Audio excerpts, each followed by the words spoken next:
is going on, everybody? Welcome back to another exciting episode of the Viall Files Ask Nick edition. I am your host, Nick.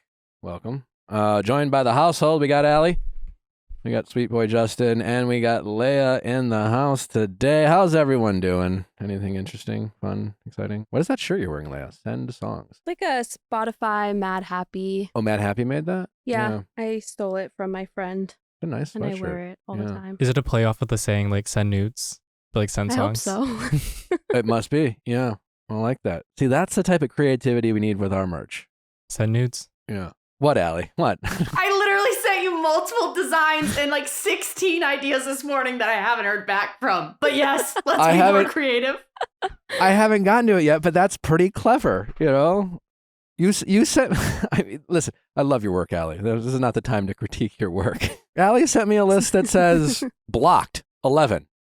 It was a list of 20. It just, you picked number 11. You listed words. How's it going? Yeah, Number 3. For our line, for our designs. No, Ralph I Lauren. get it, like but that's not the Dior. same as send songs. Not the Dior. I love you, come up Allie. with something. I love you. Okay. Oh, well, we have an amazing episode today. We got some great callers. Is searching for my baby's dad. So baby daddy? Nailed it. What? Okay. We had a whole team meeting before we did this intro, if you couldn't tell. All right. Is searching for my baby's dad worth it? My boss cheated on me. My husband of 16 years cheated on me and I don't want to lose him. Leia, you read those off like we're playing a game of like Cards Against Humanity, and those are your options to pick from. Like if the those winners. were your 3 options to pick from, what do you choose? Which situation would you rather not be in? My boss cheating on me is not a situation I'd want to be in. Yeah, but part of me is like, that's the juiciest one. Yeah, for sure. That's your life How do you and handle your that? career. How do you handle that? Yeah. Yeah, tough. That's why I wouldn't want to be a part of it. No. That's like a double whammy. Yeah, it's a juicy one. Yeah, get excited. Also this week, just a little housekeeping. We got our reality recap tomorrow. Love is Blind's back. It dropped on Valentine's Day. Everything Bravo, VPR, Bachelor, Traders, and anything else that might surprise us. And then on Thursday, the one and only Natalie Joy returns to the Viall Files after giving birth to a stunning baby, I might say.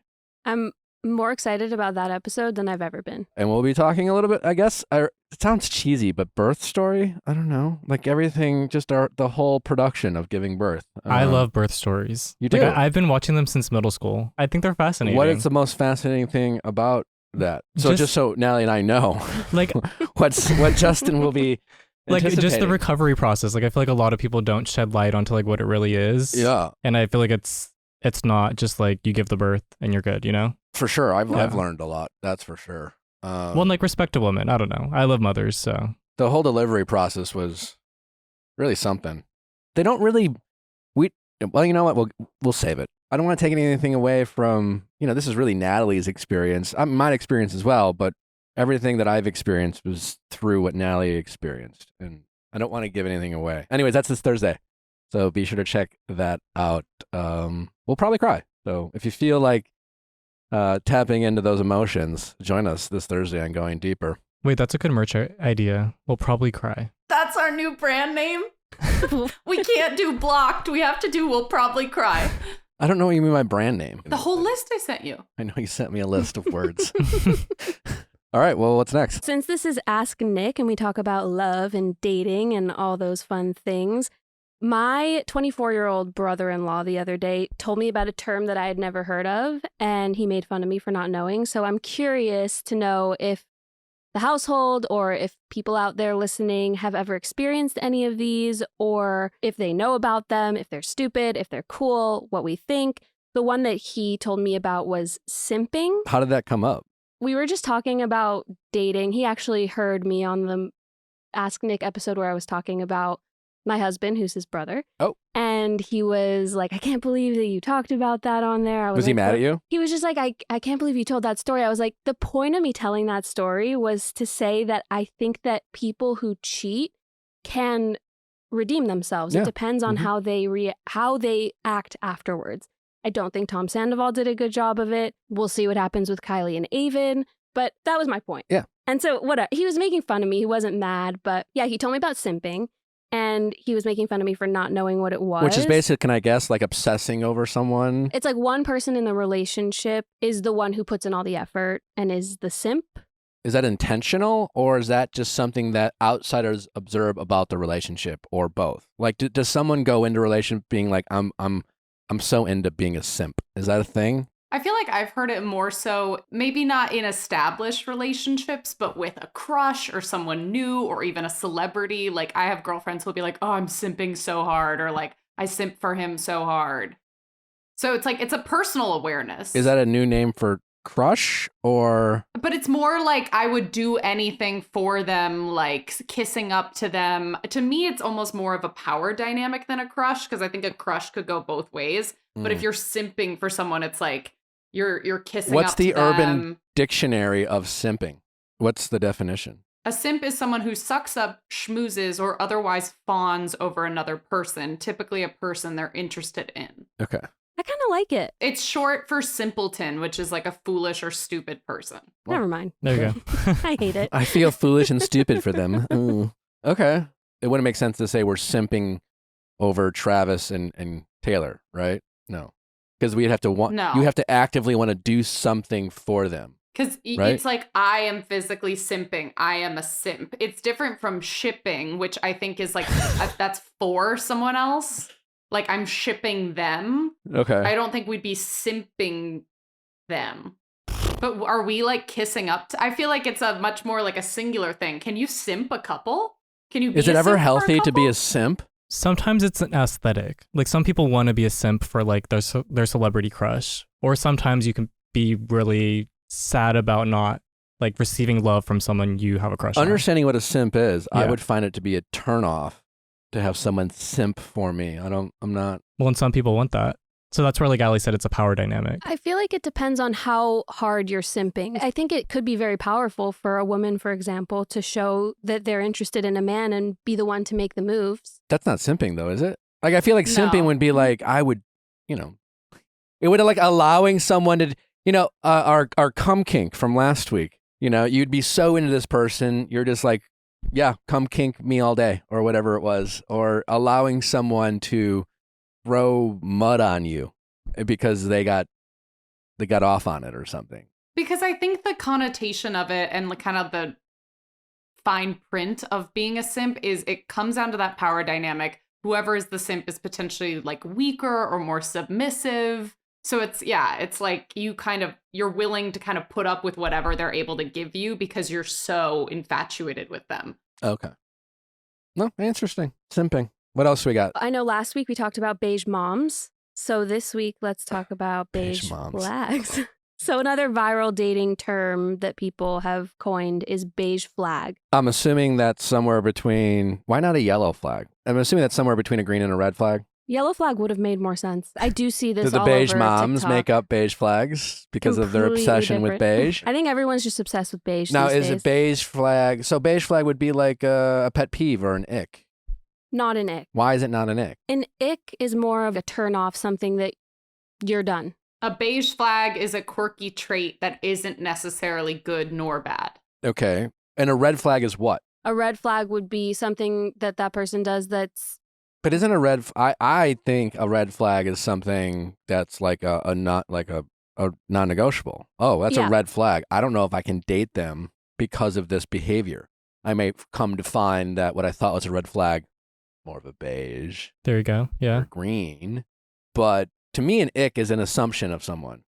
Like, an ick would be like, like Travis Kelce yelling at his coach. Or no, Travis Kelce yelling Viva Las Vegas. Huge ick. Oh, why was that an ick? that was such an ick. But icks are subjective. Icks Yes. are subjective. And I think red flags and deal breakers are different. Red flags to me are like in the mountaintop, and you might need multiple for it to be a deal breaker. Because to me, yeah, there's a difference between a potential red flag and a beige flag. Okay, so Travis Kelce pushing and yelling at his coach, Potential, red flag. well, potential red flag, because let's not I've seen a lot of discourse, and boy, I feel like the internet was triggered because obviously this is the first any type of criticism Travis has gotten since dating Taylor. But let's not forget this was during a football game. during the most intense football game of the year. This wasn't Travis and Taylor walking down the promenade and someone like skipping in front of Taylor and Travis in line to getting an ice cream cone, and then he lost his shit. He was competing in a football game, and people acting like Travis was doing this like in public it's not the same thing. So I think it's maybe a potential red flag, because then the question is this football isolated and football related, or does that same type of aggression carry over into the real world? And that's why it's a potential red flag. We just don't know if it is an actual red flag. You know what I'm saying? Yeah, that's fair. Yeah. And I think the Viva Las Vegas is a potential ick. Yes. Icks and red flags different. Because it's like Yes. anyone is allowed to say Viva Las Vegas, But right? the way that he did it, and it was, I agree with you, Allie. It was, to me, That's subjective, But right? for me, Yeah. it wasn't an issue. I was like, pop off, gang. I thought, I got a little bit of a nick. What about it? Just the way that, okay, this was my take on it. The person who was interviewing them didn't really give Travis the mic. Okay. And Travis kind of just, I'm going to do this now. And then he did the whole, I mean, also he was really excited. He's allowed to be. He just won the Super Bowl. I love Travis and Taylor. Big fan.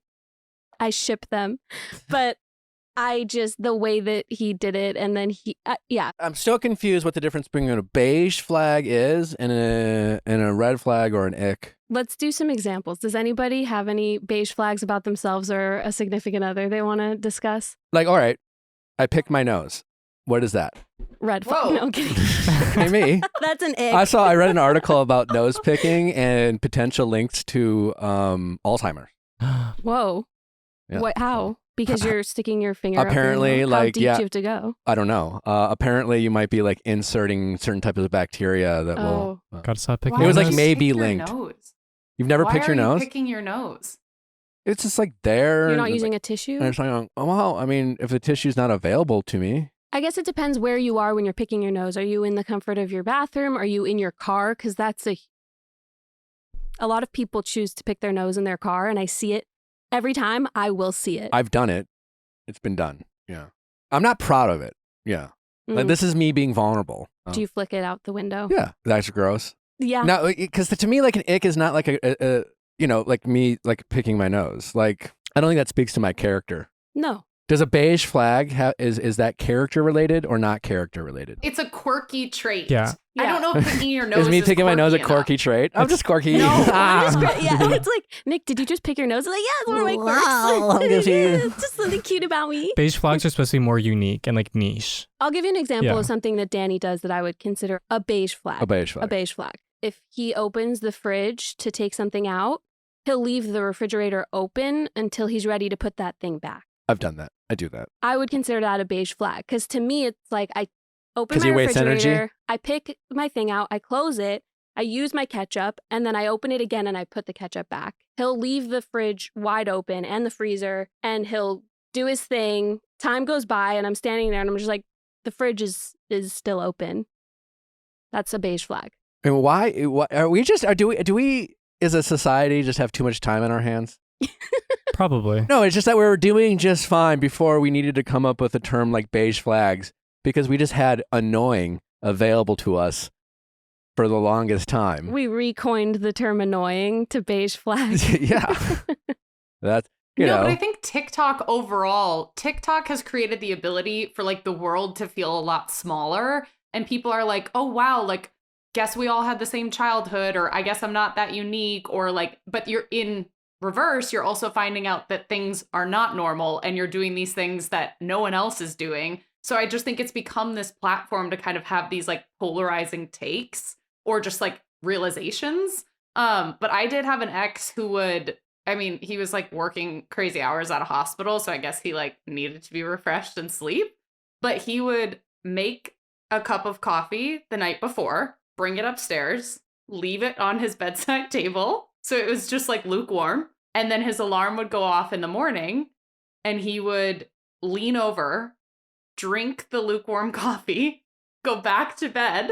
And then his second alarm would go off. And by the time the second alarm had gone off, the coffee had somewhat kicked in. And then he was ready to start his day. Brilliant. It's kind of smart, honestly. I would be shocked to learn that the science backs it up. I get where his logic, you all get his logic, but I'm guessing the science behind putting caffeine in your body and then going back to sleep. Like if he's actually waking up feeling refreshed, I think it's all psychological. And I'd be curious what the science says, what's actually happening when you are waking up at 6 a.m, drinking a half a cup of coffee and going back to bed. Like how long caffeine takes. I don't know, kick but in? I'm curious about that science because I would bet that the science doesn't back up what he's actually doing and that any effects he's feeling is all Psychosomatic. or This placebo. Healthline.com says scientists suspect that drinking coffee before a nap, which essentially this is because it's not that long of time, may boost energy levels as sleep helps your body get rid of adenosine. In Okay, so I'm wrong. caffeine has to compete he was a with doctor, less I guess. adenosine for the receptors in your brain. Okay, so I'll go fuck myself. There we go. Nick, what are your beige flags? Apparently nose picking. No? No, that's it. That's just a Nick. It's too normal to be a beige flag. Yeah, I wouldn't say that's a beige flag. No, Nick's beige flag. Let me I have plenty. One, he always Here we gets go. 2 bags of chips when he goes to Mendocino Farms, but he never eats both of them. He That's only eats not one. true. That's not true. I almost always eat both of them. You save the other for later? Of course you never see me eat both because you've never gone to lunch with me. And if I eat both, I don't bring back one. I have ordered you lunch and the chips have sat All right, on the what table until I put them in the basket. What and else? then they Good stay in one. the basket. Tell me more about me, Allie. What else we got? You never close cabinets. It's true. Yep. Anything that goes in Nick's back seat of his car will stay there for years. Also true. Although I did take the gifts I brought home yesterday already out of my car. Although I did leave the 1942 in there that I forgot. It was a clean back seat too. So maybe that ick is gone or that flag is No, gone. there's cough drops that have been there for a Oh. good 4 months. There you go. They all congealed into one. No, I don't think so. Okay. Maybe. I don't know. They're probably not good. What else, Allie? I mean, I do think it's odd that you kept an entire cooler full of beer from your anniversary party in your backyard for like 8 months. Not deliberately. Are you a hoarder? I'm the opposite of a hoarder. I'll throw anything away. Yeah. That's how my That's dad good. is, yeah. That's a If I green haven't flag. used it in any shorter period, toss it. I'm way more wasteful than I'm a hoarder. I'm way more wasteful. I think being able to get rid of things is a green flag. I agree. Anyways, this is fun. We have a great episode for you. I think it's time to get to our callers. Don't forget to send in those questions at AskNick@theViallFiles.com for all things Ask Nick, texting office hours, mediation. You know the drill. We'll see you again tomorrow for Reality Recap. And don't forget, birth story on Thursday. All right, let's get to our callers. Question time with Nick. Let's ask Nick your sexy questions. How's it going? Hi, I'm Mavis. I'm 36 years old, and I'm wondering if searching for my baby's dad is worth it. Okay. Tell us more about baby daddy. Like when you say searching, I'm assuming you know who he is or Yes, yes, I do know who he is. Was my boyfriend up until around, I don't know, 7 months. I was 7 months pregnant, and then he ghosted me, which I hate that term, but it's actually true. He really did you ghost really me. got ghosted. This is Yeah. This is an ultimate ghost. And Yes. I'm so sorry. This is the worst possible type of ghost. And I say this as someone who long time ago was ghosted by my then girlfriend. Like one day we were boyfriend and girlfriend, and the next day she wasn't returning my calls. And that was devastating for me. I mean, we ended up getting back together because, we were toxic and I was young. But it was truly devastating. So like I have like a real a personal feeling for like the casual daters who will say that the guy or girl that they met online that they've never met ghosted them. And I'm Yeah. like, you have no fucking clue what ghosting is.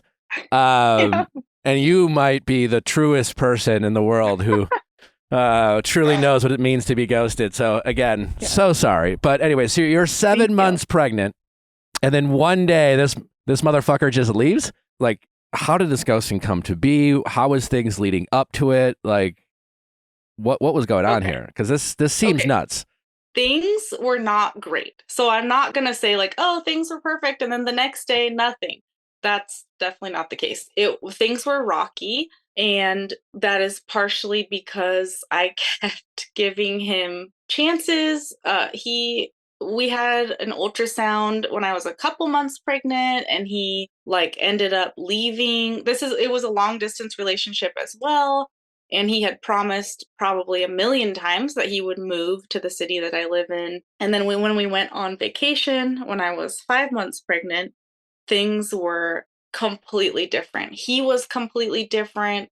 He was like distant and cold and sort of like not communicative. It was like night and day difference from him. And I'm like, what is going on? And then I have actually never seen him since we left from that trip. So You haven't seen him we in departed. person since you were 5 months pregnant. Yeah. Yep. So you Yeah. left. You were saying you left. You departed from the trip. Yep. And he went to work. He traveled for work a lot. So he left and went to work, and I left and came home. Uh-huh. And yeah, the communication really dwindled after that trip. Like, he still would respond to my texts. We talked on the phone a few times, but much less. And then I would say when I was about 7 months pregnant is when it stopped altogether. So, and not just stopped, but like he blocked me on everything you could imagine, like Venmo, even. I mean, everything. Holy shit. Okay. Okay. First of all, it's not okay what he did. Second of all, but my question is, this trip, like, how bad was it? Like, It was so bad. It was it was so bad. Like, he paid for the whole trip. It was like it was a baby moon, basically. And I was really excited about it. We met in Mexico originally. So it was kind of fun, like, we're coming together in the place where we met. And I was excited about it. And up until we went to Mexico, he was wonderful. Like, really, we had turned a corner. We were looking into therapists. We're going to go to therapy together. We had a therapist picked out. Things were really good. And then Mexico was so bad. Like, I can't even describe it. Sometimes I think about it and it like makes me feel like makes but me can cringe. you give us an example? I mean, like, what was going on? I mean, because like, every couple's bickered and fought on vacation. Yes. He would barely talk to me. That was weird. Like, he was just kind of silent, and I kept trying to like talk to him, and it makes me feel crazy when I think about it, because I'm like, oh, was I like in the Twilight Zone? Like, he would just be completely silent or be on his phone, which was not normal for us. We normally kind of set our phones aside when we were together. So are you saying, like, up until this point, you had a long distance relationship, but relatively fine? And then you guys decided to do this baby moon trip around 5 months.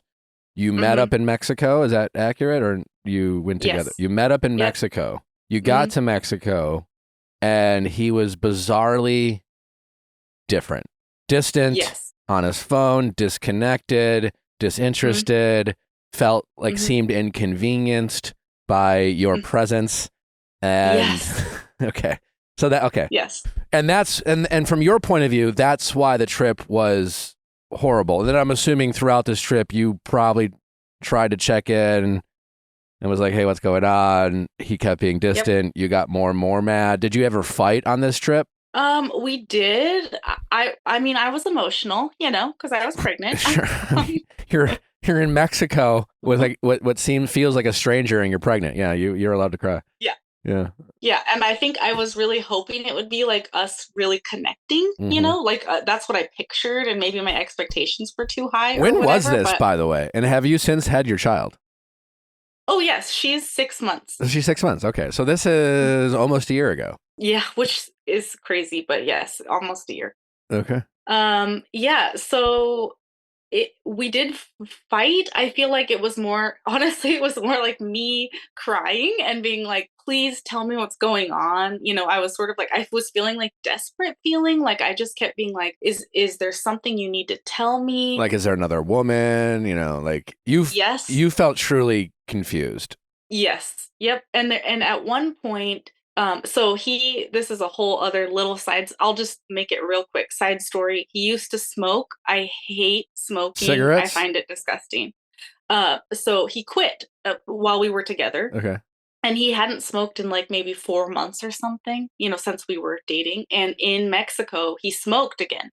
And he was like, he goes, oh, are you going to be annoyed if I smoke a cigarette? And I said, yes, I will be very annoyed. Like, why do you even have cigarettes with you? And that was like the most energy I got from him was him pushing back How old is this guy? he's gonna be 43 in like a week. Okay. All right. So Yeah. So around your age. he's an Yeah. adult. Yeah.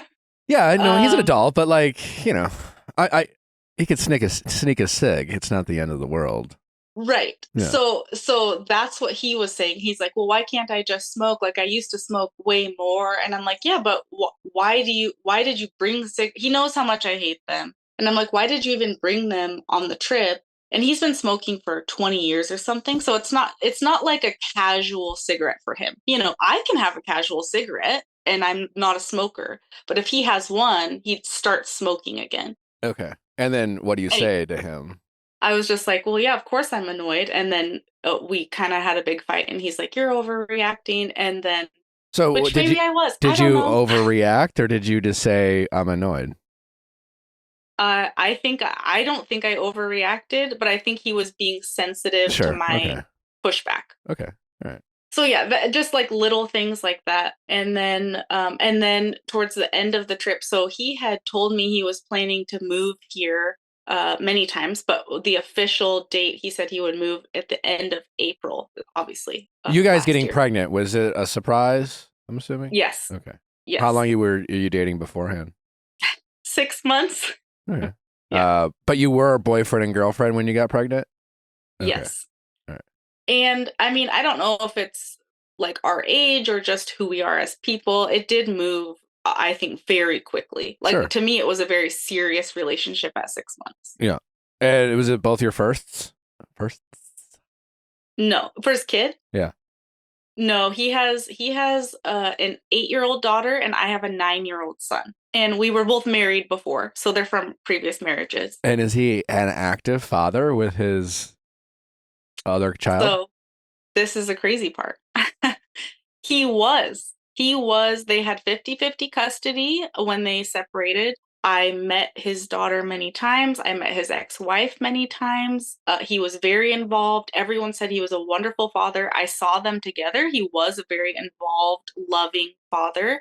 And he has since completely abandoned her as well. Really? Yes. So you've spoken with his ex-wife? Oh yeah, I've actually visited her with my baby. Are you guys like friends now? Yeah, we're friends. That's great, honestly. It's actually really nice. Is there something going on with him? Like, do you know if he's okay, alive? I know he's alive. Okay. I know that he lives. Oh, can I say the state he lives in or no? Sure. Yeah, you can say whatever you want. Okay. But yeah. Okay. I know he lives in Florida. I know red that flag. he is like. I'm just kidding. To me. No, I'm making a joke about Florida. You ever Google man from Florida? I'm just kidding. For all you Floridians out there, we love you. I'm just fucking around. I thought it was a midlife crisis, to be honest, because I'm like, okay, so you moved to the beach. He's like renting a Tesla to look cool. He didn't buy one. He's renting one. Wait, how do you know this? Because his ex-wife is like best friends with his business partner. And so he keeps tabs and like he's doing everything on business credit cards. So anyway, kind of we can keep tabs on him. He sounds like he's not in the right headspace. Yes, right. But I think he thinks he is. I'm not sure. It's really strange. He like started working out a ton, like typical midlife crisis stuff, Yeah. So you're able to follow him social? Well, I found him on social media. So I didn't have Instagram. I got it so I could look for him. And I found him. And it was a public page, and he was posting photos of stuff in Florida and then like reposting pictures of him at the gym. We won't share this information, but I gotta see his Instagram. What is it? Well, now it's private, but you can find it. But his account's private? Yeah. You could follow him. That's okay. Do you have any pictures that you could send? Yeah, I do. Yeah. Yeah, can you send them to Allie? Right now? Yeah. Like of him recently or? Sure, yeah. I just want to see what this guy's doing. Okay. Here's one of him at the gym. I mean, yeah, he used to be like heavier. but Yeah, he's not like I'm sure he's not bad looking by any I'm means. sure he's a fine looking guy. Yeah. I mean, yeah, he is. He is a good looking guy. I mean, he weighed like 40 pounds more when we were together, but I mean, he might be skipping leg day a little much, but yeah, he's definitely other than skipping that- leg day. I actually love legs. Legs are like my favorite thing he's on kind of guys. like a little bigger at the top than he is at the bottom. He's Please, definitely can we leave this in? he's definitely skipping leg day for sure. Oh yeah, we're just not going to give away his identity. That's all I'm saying. Oh, dang. I'm just kidding. All right, so why? I mean, the obvious. You have a daughter. She has a father. That's important. You know, but is that what is your motivation for wanting to touch base with him? To be honest, up until okay, so also we did talk on the phone one time in late October. I called him from I did star 67 or whatever that is where it blocks the number. I didn't know that still worked. I remember when we were kids, like that worked back then, but Still does. still Yeah. works. So I called him on the blocked number and he answered. And I was like, hi. You know, I just thought he would hang up on me, but he didn't. And he talked to me like as if it was his old self. He was kind. He was very like, Hey, how's it going? Yeah, what's up? Like, yeah. was he like, how's my daughter? Did he even know her name at this point? I think he did know her name. We had picked out the name together. So I did keep that same name. You honored that. Wow. I know. I wasn't going to. I was going to change it last minute, but we did. I kept the same name.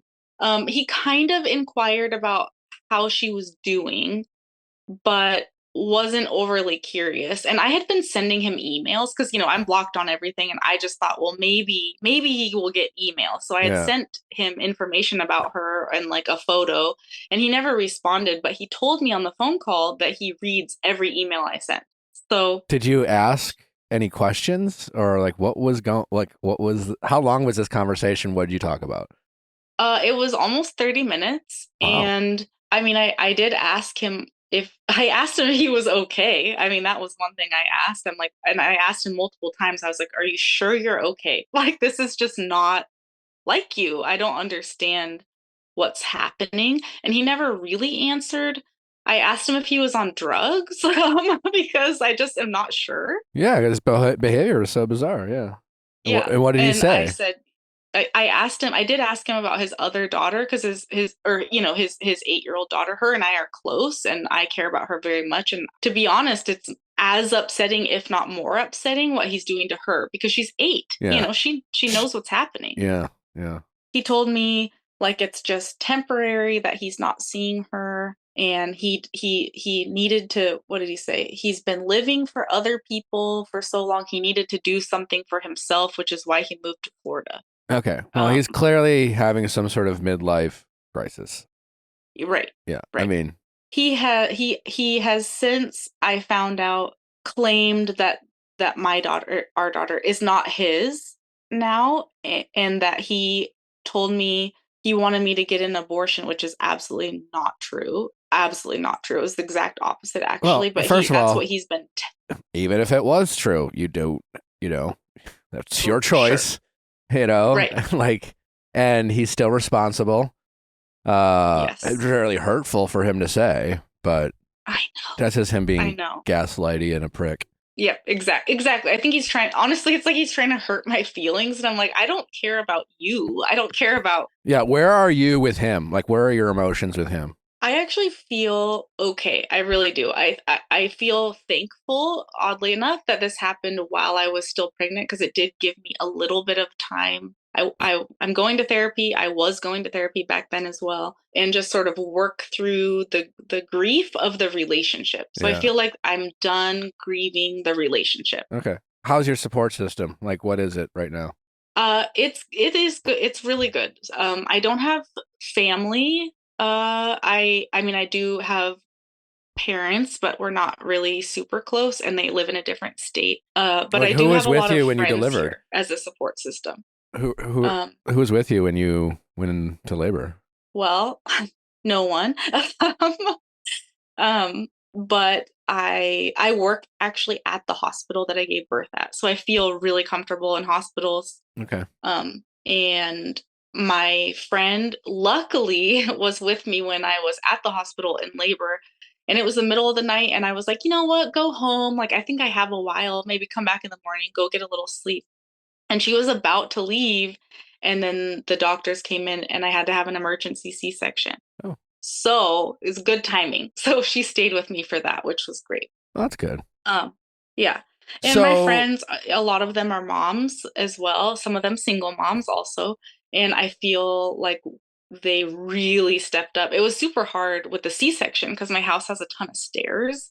And they were like, oh, you can't go up and down stairs freely. And so I had to have a ton of help in the beginning. But you had it. yes. That's awesome. I did. I do. That's awesome. I do have a lot of wonderful friends. That's great. That's awesome. Yeah. So back to you reaching out to him and back to your original question. Why are you motivated to reach out to him again? Yeah. Okay. So I do feel like at first, for the longest time, it was I just couldn't imagine my daughter not having a dad. I just kept thinking about it, and I'm like, I truly, being a single parent with two kids and two different dads, was my greatest fear, and I think it's become like my greatest insecurity. It's one of those cliche things where it's like, anyway. And I just kept thinking she needs to have a dad, even if it's 3 days a month or phone calls or Sure. FaceTime, or I just want her to have family because it's just me and my son. Sorry, I'm getting kind of emotional. It's okay. Take your time. But it has shifted, and I think, we'll be fine, and I'd rather have her have a stable mom, and not I was going to say narcissistic, but I'm trying not to throw out that word. But No, that's good. That's good. He's certainly. I don't want her to have a bad dad. Yeah. I would rather have her have no dad, and just me give her as much support as I can, and like my friends be her aunts or whatever. And now it's shifted more to financially. I think he should be helping me because it's really freaking expensive to have a kid. Well, yeah, that I feel like you should. Yeah, from a legal standpoint, I love that you are considering holding him accountable. And that's pretty much it. I've come to terms with the fact that he will not be in her life. Like, he obviously is not interested in being her dad at all, because I have given him every opportunity. I mean, I am not bitter with him. I'm not angry. I don't even write him mean emails. I'm just very open and kind of like, if you ever want to come around, I'm open to it. We don't have to even talk. We can come up with an arrangement where we like 90-10, where you come visit her for 1 weekend a month, or that's what I wanted for the longest time. Sure. And now I'm sort of getting angry. Well, that makes sense. Yeah. And now it's shifted to I want help financially. And if I'm being really honest, I'm starting to get kind of petty, which I don't like, but I want people to know what he's done. I want people to know. That makes sense. I understand. Well, here's what I think you should do. Okay. Have you spoke with any lawyers around custody, or what that looks like? Yes. Yes, I did hire a lawyer, and we went through the legal process, which took months to get him on the birth certificate. So he is actually on the birth certificate. Great. He got served paperwork. He completely ignored it. He has ignored everything from my lawyer. He's ignored everything from I have a case manager at the Department of Child Services. To get child support. She's tried to contact him. He's ignored her as How does well. that work? And I'm not that familiar, but like, can he keep ignoring you, or at some point? Technically, he's doing a really good job of hiding himself so that he can ignore me. Eventually, there are a lot of consequences. I didn't know any of this either. I've learned it all, but they can suspend his driver's license. They can suspend his passport. Can't they arrest him? Yeah, for not for not paying child support. Yeah. I feel like there've been celebrities who have gone to jail or for not paying Yep. child support. Yeah, they would have a bench warrant out for his arrest. So like if he ever got like pulled over, something like that, then they could arrest him. So is that active right now? Like right now, if he got arrested, is there a bench warrant out for his arrest? Not in the state of Florida, unfortunately. Okay. And So is that something you're looking at? Yeah, so this is my main problem is I need a verified address for him in Florida, but we're pretty sure that me and his ex-wife are pretty sure that he's living with his new significant other, girlfriend, wife, we're not sure. You think he could be married to her? Well, I got a text from a totally random phone number saying that he is married now and has another baby boy or has a baby boy on the way with this woman. You got a rant from someone you don't know?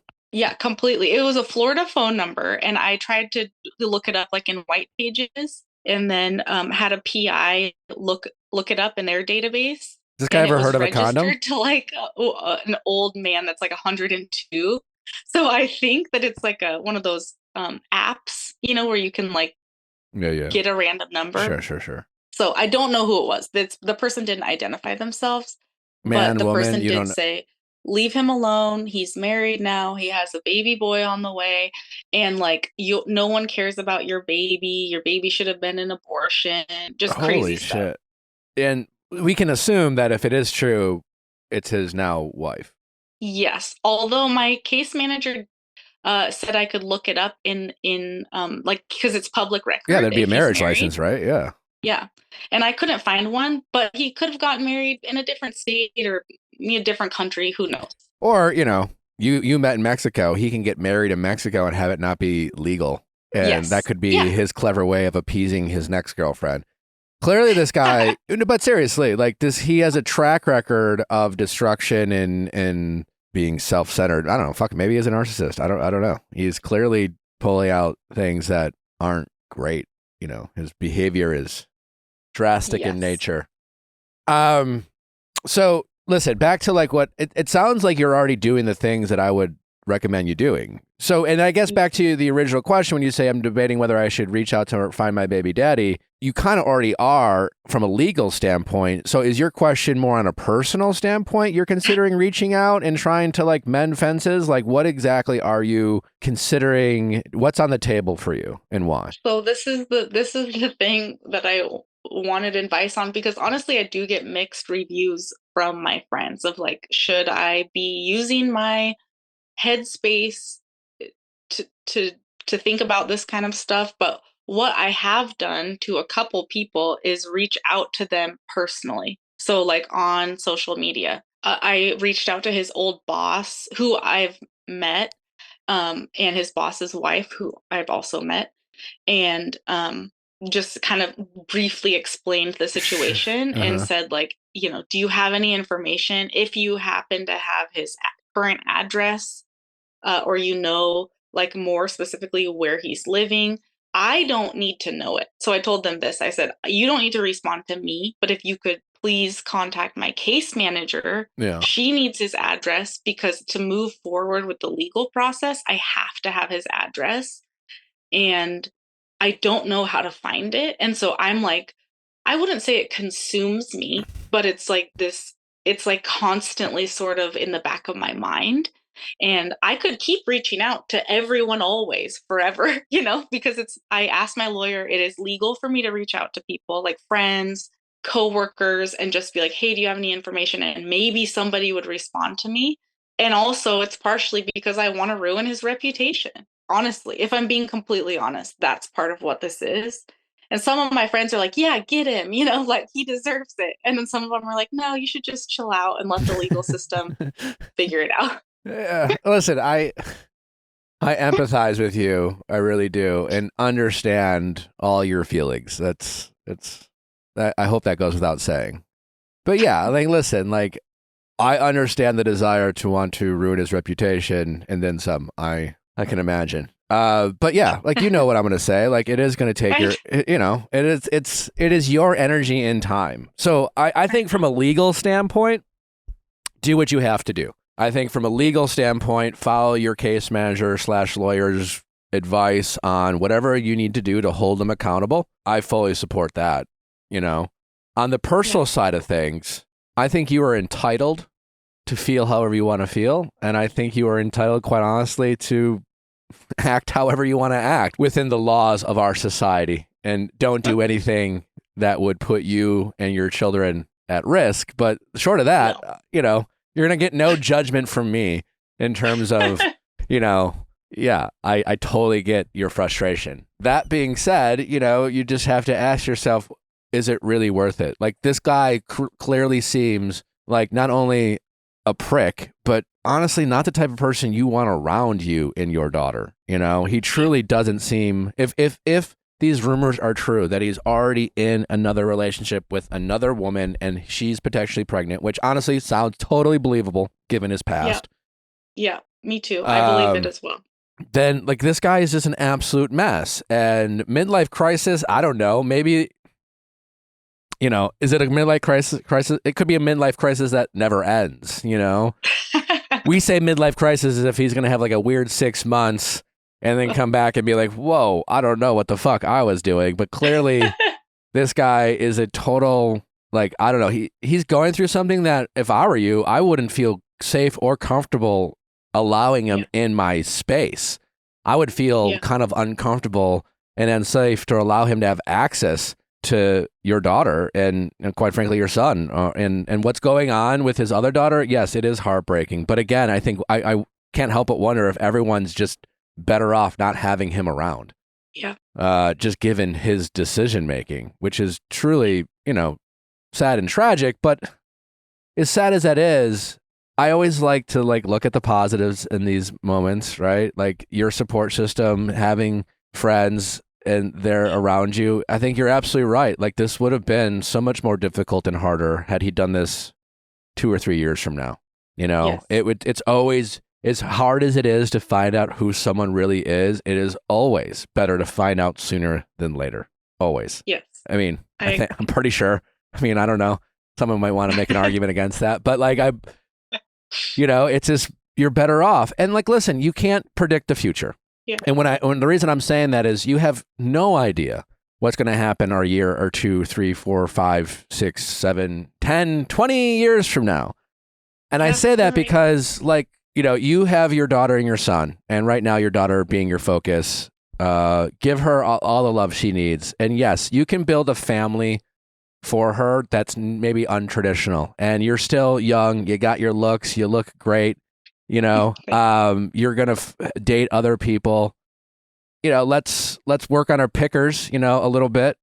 You know, like, take it slow, but like, you can still find a man that you respect and who could be a great father figure to both of your kids. And if that happens 3, 4, 5 years from now, they'll still have a positive impact in your children's lives. In the meantime, you know, you can still give your children a lot of love and attention, and you can still have yourself and other strong women around your kids to give them, you know, whatever life lessons that they might get from their father. Like, listen, I do, you know, there's a lot to be said about having a traditional kind of family unit, and there's a lot of scientific studies, but it's not the only way. I think a lot of it is just like, I think what's hard about being a single mother, I mean, shit. Like, I know, but like, there's a lot of things that are hard, right? But I can imagine from the people I do know is that, like, your time is limited, you know, like Natalie's mom was a single mother for much of her life, and she had to work.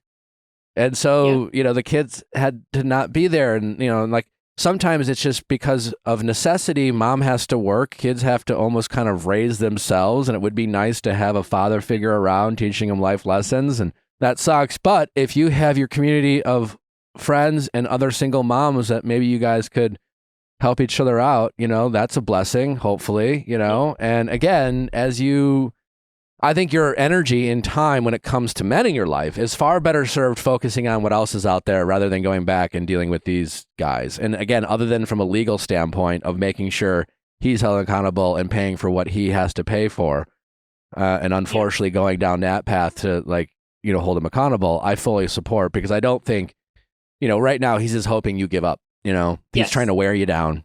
And I don't think you should, as long as you can handle that.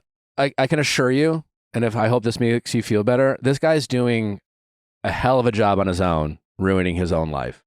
And if he's this deceptive and he's this kind of reckless with his life, trust me, people already know.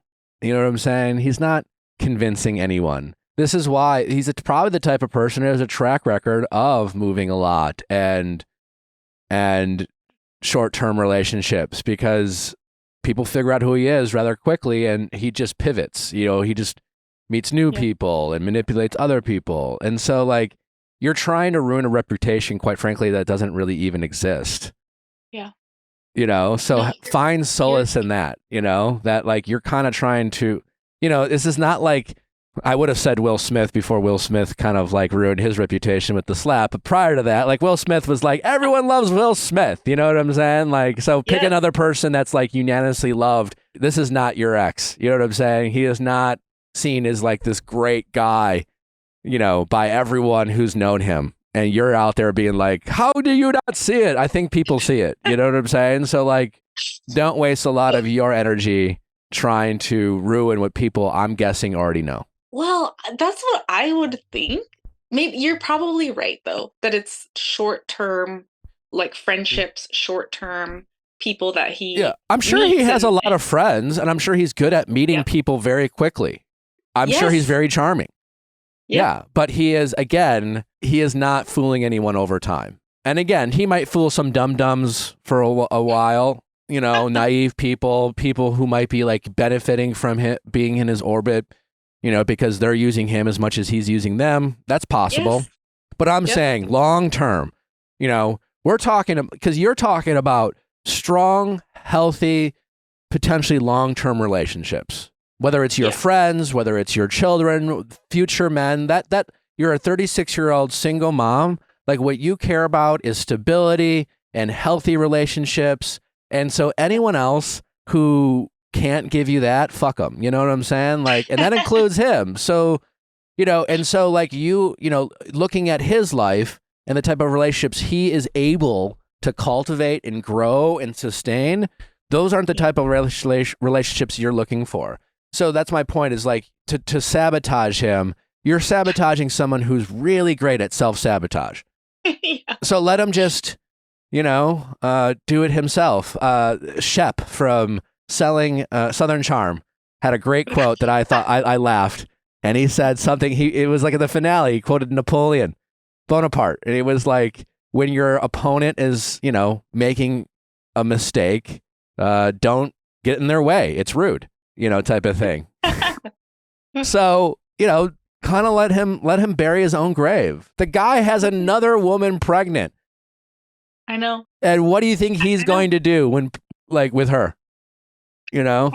You're right. I mean, you're probably right. Part of me is like, well, maybe this is the kid he'll choose to raise. And if that's the case, but like, if that's the case, so be it, you know? And honestly, all you can do at that point is be thankful for that child, that he will have someone. But like, do not waste your energy letting your ego or whatever, you know, well, it's not fair, or my daughter, it's not, you know, because listen, it's unlikely that's the case. It is so unlikely that your ex is going to have some sort of epiphany and be the all-American dad to this young boy and completely bail on his responsibilities with his other two daughters. It's possible. Like, anything's possible, right? But like, and so sure, but highly unlikely. But I would hate for you to focus your energy on some things that are possible but unlikely. And right now, your desire to ruin his reputation is based off the possibility that he could be this all-American dad with this woman and still not step up to his responsibilities as a father with your child and his other child. Yeah. And I just think that's like just not a good use of your time, because the probability of the universe needing for you to step in, because otherwise the universe is going to let him flourish on his own, is just so unlikely.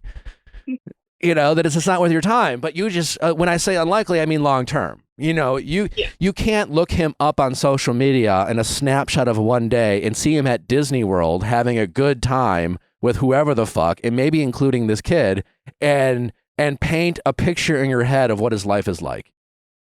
You know, Right. healthy and good, and oh my God, he's doing the thing I wish he'd do with me. It's just like, no, that is a picture of one day. And knowing him, maybe it's staged, you know? Right.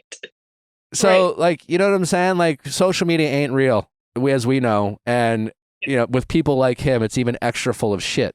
Because this Yes. guy is living in delusion, and he is going through either a midlife crisis or he's just a self-centered prick. And maybe a narcissist. I don't fucking know. But if he is... He might be. Fine. He might be a true... But if he is, so like, here's what I don't understand by the world and all the people. Like, if you've listened to the show, you've heard me like the whole like pushback on people referring to as narcissists. If he is a fact a narcissist, then fucking run. Right. You know, because you say like, oh, he might be a narcissist. Well, if he is, then he is dangerous for him to be in your life and in your daughter's life, and he is not someone you want. And again, other than getting him to help financially, I wouldn't want an actual narcissist being capable of coming in and out of my children's lives and your life. So if he really is, then like fucking run. But if he's just like a self-centered prick who's immature and only really capable of thinking of himself, and like, yeah, those are narcissistic qualities for sure. You know, we all have them. Then I still don't think he's worth any of your time. And I think you should just focus on your legal rights to hold him accountable as a father, and just be thankful you found out sooner than later that he is who he is. Yeah. And I know that's a bummer, but it's it could be so much worse. Yes. You know? Absolutely. I agree with you. I am thankful that it happened before she was born and not when she was 8. Yeah. And like you're his other daughter. And you're like, was this a catalyst? Were you in therapy before, or was this a catalyst for you to get in therapy? No, I was in therapy before, but I did get into a different kind of therapy, which is a little bit more intense, but it does kind of help. It helps. It's called EMDR, but it kind of helps. I was gonna guess at what it is. Natalie is in that. Yeah, it's been really big for her. Yeah, it's pretty amazing. I mean, mostly because I just kept reliving sort of these memories and having like a physical response to them when I would think about it. It just consumed too much of my time. Yeah. So my therapist was like, maybe you should go to this other kind of therapy. That's awesome. Well, I think again, right now, I think your energy is better served investing in that therapy, being a mother, focusing on your friendships. I really do, from everything I'm hearing. And because the fact, and it's so great that you're in therapy. And then as far as dating, maybe, you know, like maybe you do have some healing to do. Not only from what you experienced with him, but maybe whatever has happened in your childhood or whatever traumas that you are currently processing with this new therapy. And, you know, again, not your fault what happened, but like we all have had some bad pickers in our day. We all seek validation from unhealthy sources, especially when we experience trauma in the past. So maybe before you get back in the dating world, really investing in therapy and finding out why you've made some of the decisions you've made in the past, why try to trace back some of these self-destructive decisions you've made that have put you in some of these situations, so that when you do go back out and start dating, maybe you're less likely to do that and more likely to attract healthier, more mature, capable men. Because it's not, again, I hate the way I say that attract, because it implies it's somehow your fault, you know, but, you know, it's not your fault. But I do think our habits can sometimes lead us to not necessarily attract these type of people, because I think they seek it out. They're actually looking for people like you. It's just more being able to identify when you meet those people and then have the tools to, you know, enforce the boundaries that you need to make sure that they don't infiltrate your life. Yes. So, because those people will 100%. these people will always seek you out. You know, it's not that you attract them. It's just that you have a hard time pushing them away and repelling them, where other people might have stronger sense of, you know, identifying and then enforcing those boundaries, if that makes sense. Yes. Yep. 100%. All right. You feel, is this helpful? I don't know what were you... It is. I knew what you were going to say already. Okay. So. Well, let's start. Yeah. I was just thinking, I'm like, I don't know. He's gonna be a dad soon. Congratulations, by the way. Thank you. Yeah, this guy saw. I mean, he's a loser. Literally, he's just a loser. Right. And I just think when decent people, men and women, hear about this, they like cannot imagine. They're like, what? Like, I cannot imagine this. So I guess maybe I thought maybe a little bit. I was like, maybe he'll just be like, yeah, fuck him, you know? No, I mean, I can't imagine. And yeah, fuck him for sure. But like, but I'm not like, I'm thinking, what's the cost to you? Yeah, I know. You're right. And you are by you investing your personal energy to try to ruin him somehow. Again, other than what you need to do legally, it's just costing you way more. Yeah, so you're right. you got to think about what it costs you. If this was free, if it was free to ruin his life, I'd co-sign. If it costs you nothing, but unfortunately, it will cost you a lot. So let him ruin his life on his own. He seems to be doing a great job of it already.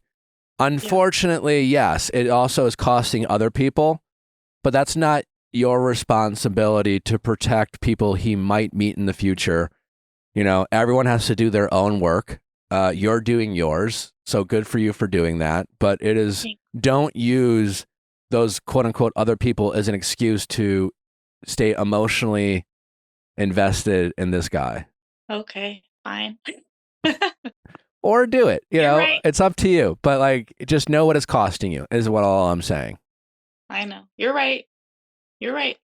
And like, it's like okay. Always. Yeah, be angry, but like, I think gratitude will go a long way for you because again, this could be so much worse with this guy. Yeah, you are right, and I'm thankful he lives across the country from me. Honestly. Yeah, it could be so much worse. He could be who he is, and then deciding to like make your life miserable. Yes. You know, or like my friends keep pointing out, he could be fighting me for custody.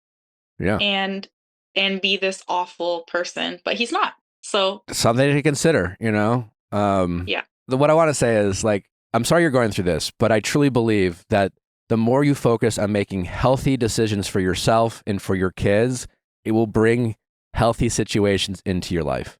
I strongly feel that way.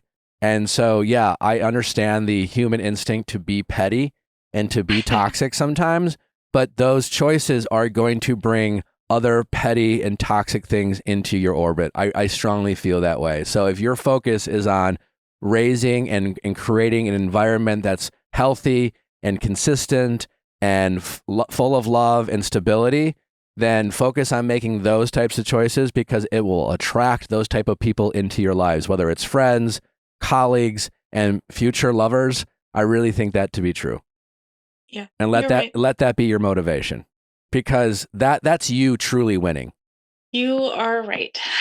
Thank you. All right. Well, we would love an update from where things are for you, you know, whether, you know, especially just from a legal standpoint, if you want to offer any advice to our people with any updates, certainly appreciate it because unfortunately, I think this is something that more often like that women and maybe some men have to deal with. But like when it comes to the unknown, when it comes to your legal rights, when it comes to this, I think a lot of people don't know. So if you have any updates in the future, please share.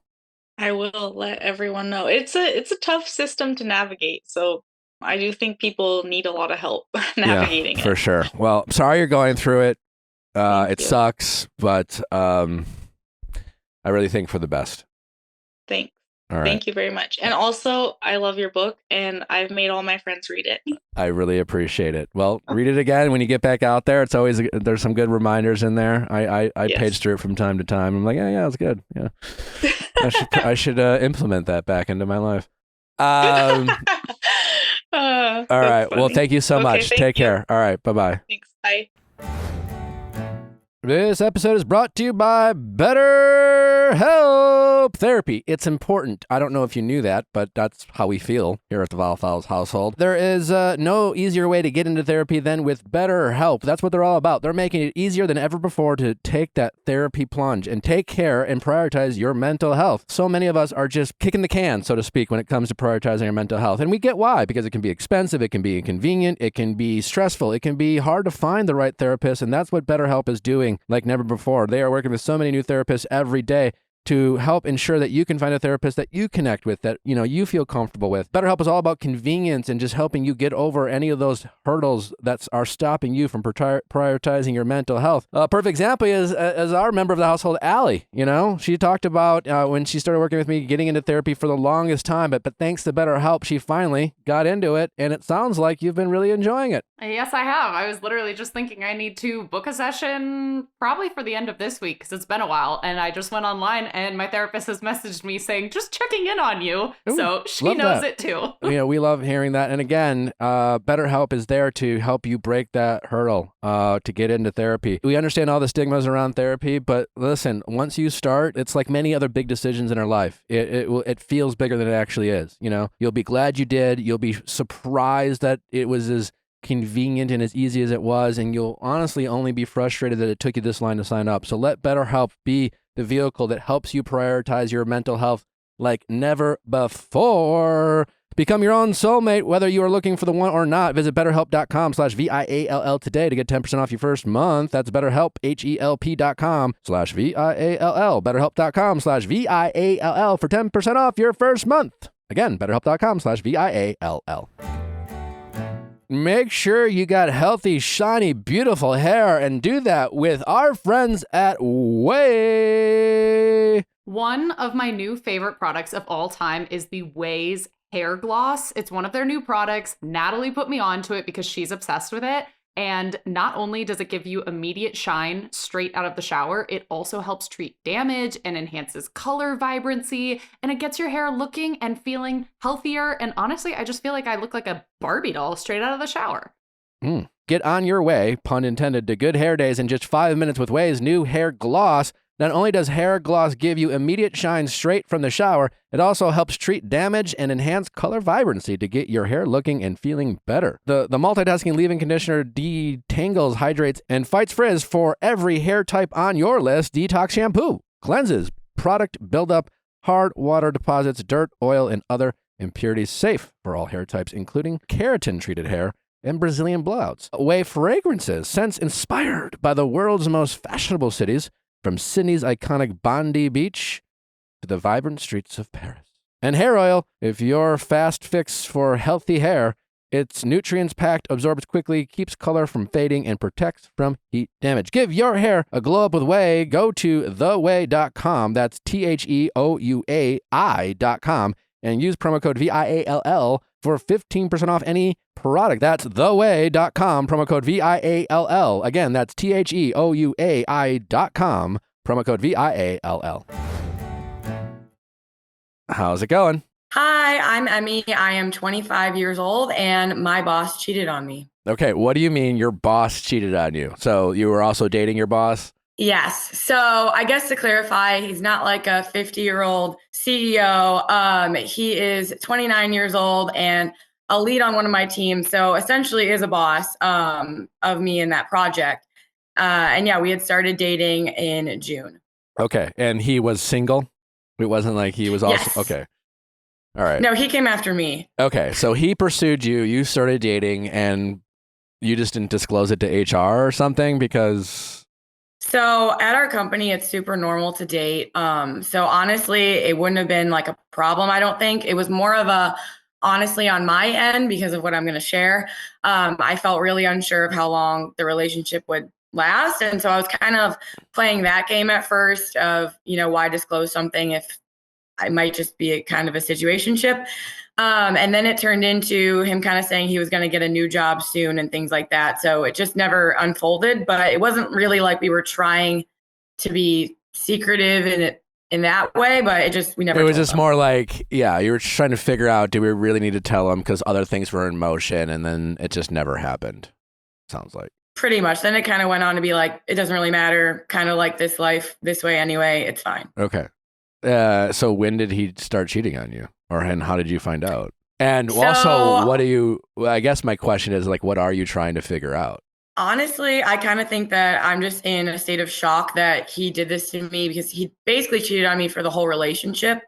So I think I'm just in a state of shock that someone I thought I was so close to lied to my face like virtually every day and all this time. And kind of then I guess after that, figuring out how to get over that, and then how to just control my desire to want to tell people at work what he did and kind of be petty. Yeah. Okay. Well, what are your risks? Because I feel like HR not knowing yet, all things being equal, now that you know what he did, I'm guessing you wish you would have disclosed this to HR sooner. Honestly, that's hard because now in the sense of like, I want to tell people what he did so that people aren't friends with him at work. And I don't have to deal with people like thinking he's a nice guy. Yeah. But in any sense of like getting him in actual trouble, I don't think that would ever be something I would have done like with work. Okay. Well, what do you want to accomplish? I think I just don't want to be at happy hours and be at work and watch like my work friends be nice to him and not know what he did. I think that really bothers me, and I'm going to have a hard time like keeping my mouth shut. All right. So all I care about is you making the smartest choice for you, and one that you won't regret, because right now you're in a tough situation. Your feelings are very hurt. It's hard to process. You are a liability to yourself right now, because that's what happens when we're kind of fucked up emotionally and angry and hurt and sad. And sometimes we don't always make decisions that serve us well in the long run. So that's all I really care about, what you should do. So I guess you just have to figure out, what are your risks, what would happen if you started telling people, hey, this is crazy and unbelievable, but me and Ryan were dating and we didn't disclose it because we were going to, and then he was going to quit. So I don't know. Like, what does that potentially get you in trouble? I think it could. I guess I'd have to try to figure out a little more like if it surely would, but I think at the least like he would be at risk of getting fired. And I guess I don't know that I really want that, since we didn't tell them about the relationship and then it would create maybe workplace drama. I don't know if that's, something that I really want to get myself into, if it's really worth feeling validated and having people at work really know, like I could tell all my friends and family and get that validation there and move on. Okay. Well, that's good that you feel that. I mean, good. I mean, you can feel however you want, but you seem like you are confident in that decision. So, I mean, like, I guess then what are you really trying to decide? Like, how did you find out he cheated on you, by the way? Right. So I think it's just honestly the work part, and then just the fact that I'm so hurt. Like, I'm also just as a person, with the work situation aside, like just trying to figure out how to, like, even though I know that he's a bad person for me because of what he did, like trying to figure out how to move on from someone I thought was my best friend too. Like, I'm still struggling with that, even though I know what he did was wrong. But how I found out was on his Apple Watch while we were on a work trip, and we had to work together the rest of the trip. So that was pretty tough in another state. So basically, a little bit of a backstory here. Right when we started dating, there were red flags with his ex-girlfriend, who he dated up to 10 years ago. So I thought, he kind of, I mean, I know you don't like using the word gaslit, but he kind of manipulated me into a situation saying, she was just a friend and he had hung out with her in a group behind my back. And at that point in time, I was pretty much ready to leave because I was like, I don't have any time for this, to deal with lying or, being secretive or anything with exes. Frankly, I just don't really do it. So at that time already, which is right when we started dating, I was already kind of about to be over it. And he admitted that he actually to his last girlfriend, which is not the ex. We can name the ex Kat to make it more clear here. His ex Kat, he had actually gone back to after his last girlfriend and essentially cheated on her by, she had reached out to him saying she still liked him. And then he went back to her. So I find all of this out and I'm like, okay, these are a lot of red flags. I don't really think I could do it. But he convinces me he's going to unfollow her, unadd her. He's never going to talk to her again.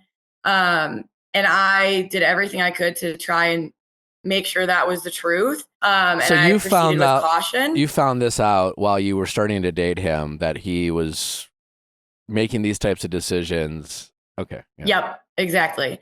So this is right at the beginning of the relationship. I found out this kind of backstory, and he was trying to be her friend, but then essentially said he'd cut that off because he understood my boundaries. But it was still a giant red flag to me. Absolutely. I almost did not proceed on. Now we know I shouldn't have. But nonetheless, we go on this work trip a couple weeks ago here, and he calls me. He's like getting coffee, and he's like, oh, I think I left my Apple Watch in your room. And I was like, yeah, I see it. Like, it's here. I'll meet you in the lobby in 5. Like, we can go get lunch, whatever. I look at the Apple Watch because I was making sure it was there. And I make the decision to open it. And I see somebody on there named, we can just name them John on mute. And it's the first message that morning. And it says, LOL, hi. And John is his best friend's name. And I'm like, John is a kid. Like, there's no way John is texting you LOL, hi at 9 a.m. Yeah. Like, what is that? This sounds like a chick. Yeah. Right. Yeah. So I just immediately like kind of know, I think. And I start scrolling and he's like referring to John as she. And then he's asking John if he's back in a town that I know the ex-girlfriend lives in. And then I see a photo of the ex-girlfriend. So I know, and I'm literally trembling. I'm like shaking in this hotel room. I'm so mad. And he's basically at this point trying to call me, being like, oh, why aren't you in the lobby? And then at that point, knocking on the door. Because I'm talking to John. Like, is like, yeah. And I'm like, I have to make a split decision right now. Like, do I open the door? Do I just like, what do I do? So I open the door and I basically just yell and I'm like, literally never talk to me ever again. And he absolutely knows. There's no question of like, what are you talking about? So he's just like, hey, like sit down, the whole thing. And I'm not having any of it. Honestly, I become pretty aggressive. So I was just absolutely not having it. And I was just like, no, like, don't want to hear it from you. Like, fuck you. Like, you're disgusting. Like, this is awful. Like, I don't know how you can look at me right now and try to defend this. Like, I just don't even have anything to say. And then, yeah, okay. And then, so then, I was like, all right, I need, like, we talked for like maybe an hour, but it's not getting anywhere. It's just him saying he wanted to keep her as a friend. Nothing's really being said. He's honestly still kind of trying to say that that's what he wants. And he thinks like we're still going to be together. And I said, no, we're done. Like right now. And so then I'm like, get out of my room. And then he was like, just sitting there. So I just got up and I left. And luckily I had a friend in that city. So I went to stay with her and hang out with her the rest of the day. But the next day we had to work together, which was really fun. So I basically just acted like, besides what we had to talk about, that he didn't exist. And then the next day we had to fly on the plane home together and sit next to each other, of which he's still acting like kind of like we're dating. He's like showing me a message from his dad about me and being like, oh, look what my dad said. And then I'm just staring at him like completely lost. No, he's just trying to, he's just deflecting. I know it makes you feel crazy, but it's a pretty normal response for someone who knows they're in the doghouse and they're just trying to diffuse the tension. Right. And so basically at this point, that was about a week ago. And he was just still kind of saying things like, I was just confronting him about it and about the messages and how they're inappropriate. They're basically just texting like boyfriend and girlfriend, like giving advice on what shoes to buy, giving her his Red Zone password, like sending photos of them, places together, like Red crazy Zone shit. password. Yeah. Unreal, right? Like I thought I was the only one getting the football picks and everything and the help with, my fantasy team, but he had 2 girlfriends even with that. So what a motherfucker. Yeah. So basically he admitted like he did it all 7 months that we dated. It got worse recently, whatever that means. They're talking about Christmas, etc. It's basically really horrible. And anything we talked about was just me being like, I don't want to get back together with you anyway. But even if I did, like, don't you realize you would have to cut her off? And he's like, still not getting it. He's so in on that. And then he basically was like, no, I'm going to do this till I'm 45. Like, I don't know how to cut her off. And I was like, really? Like, you couldn't text her right now and like tell her to cut? He's 29. Yeah. What a pussy. No, truly, like, I didn't say that, but I basically just said like, you are like her little bitch. Like, you are never going to like have a girlfriend. Like you can't when you have her in your life. And he was like, yeah, honestly, that's true. And I tried like a last ditch effort for him to like text her and like say like they can't talk and everything. Why? And he was like, why? I think part of it was probably just for the validation of putting a rift in between them, to be honest. Fair enough. And also at that time, it was the first day. I was probably still in more of denial that like we absolutely can't be together. But it didn't even work because anyway, she's all, you're my best friend. And I said, tell her I'm your best friend. And he said, no, that's mean. And I said, well, it's a little mean what you've done to me, but okay. So anyways, now we haven't spoken a week. And that's kind of where that all left off. And I think it's just a shock factor. Why isn't he dating her? Just out of curiosity. I don't think she wants to be with him. Okay, that would so be that. she That was my basically guess. She is. If it makes you feel any better, she is manipulating the fuck out of him and ruining his life, and he's letting her. And he's probably not wrong. He's probably not even kidding. She probably has some sort of weird fucking control or power over her. He wishes he could be with her. She won't let him, and she conveniently allows him in his life when it serves her and needs her, and she has been able to manipulate him into thinking that he is somehow her savior, even though like she's just using him, is my guess. Yeah. So if you want to have some sort of like closure, because I understand why you're feeling petty, maybe you can find solace in the fact that like he is in this very poisonous relationship with her, and as upset as it makes you, quite honestly, like he is fucking up his life right now, and he probably feels powerless around her.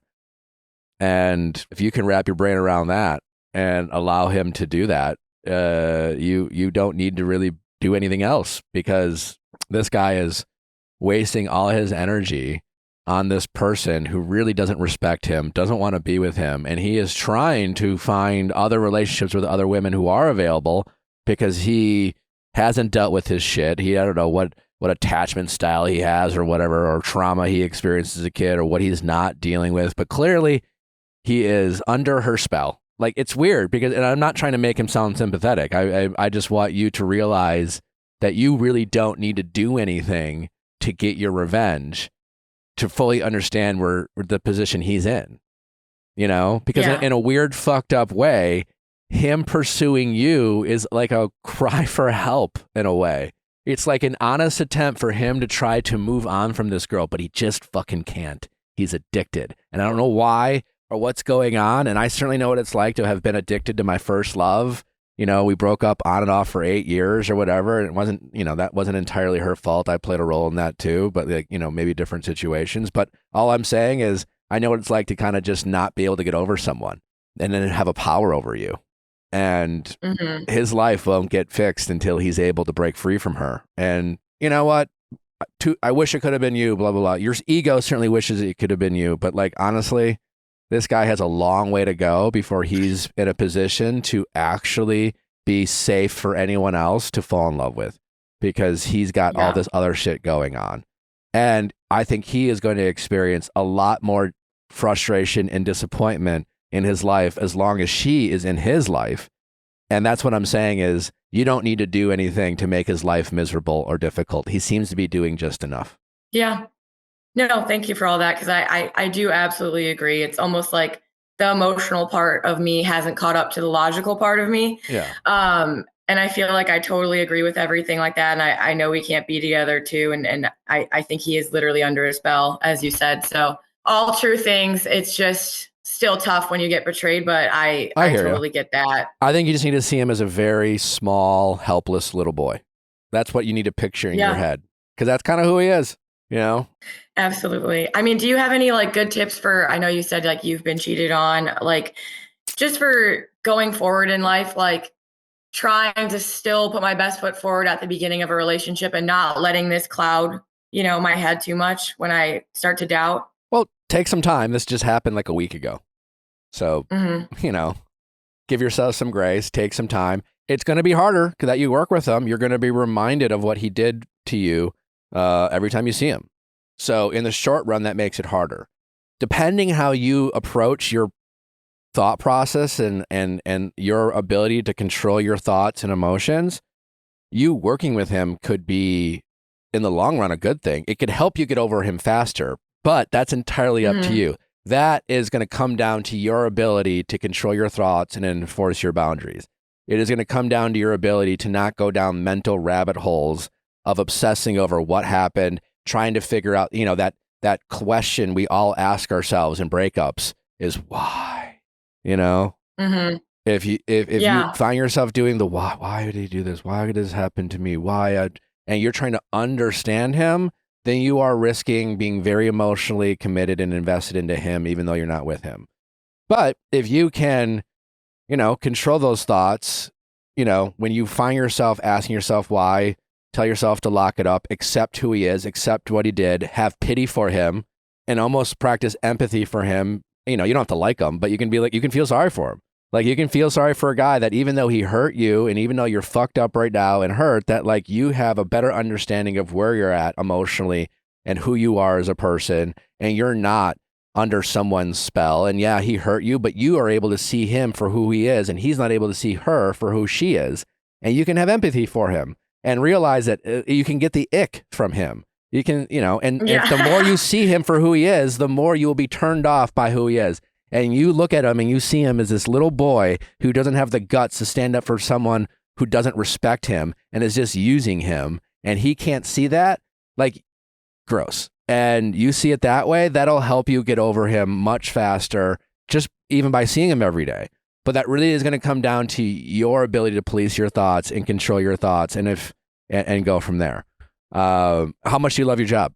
I mean, I definitely really like my job, but I am definitely open to other things in the future. So well, there you go. So maybe use this as a catalyst. Use this as a catalyst to just, not get comfortable. Like, that you don't have to quit your job, but maybe you start looking around. I don't know. Listen, I don't want you to make any rash decisions. So any decision you're going to make in the next couple months is potentially rash and not in your best interest. So that doesn't mean you can't make big decisions for yourself in the next couple months. I would make sure you're getting people's advice who you trust, and I would listen to that. Your parents, mentors, whatever, if they are saying to you, hey, listen, I hear you, but, I don't know, it seems a little hasty, I would really take that to heart in the next couple months, because it's just going to be challenging for you to be emotionally disconnected and not reactive. It's just human nature, and you're in a vulnerable position right now. So just make sure you're getting good advice from people whose advice you trust in the short term. And in the long term, weigh your options.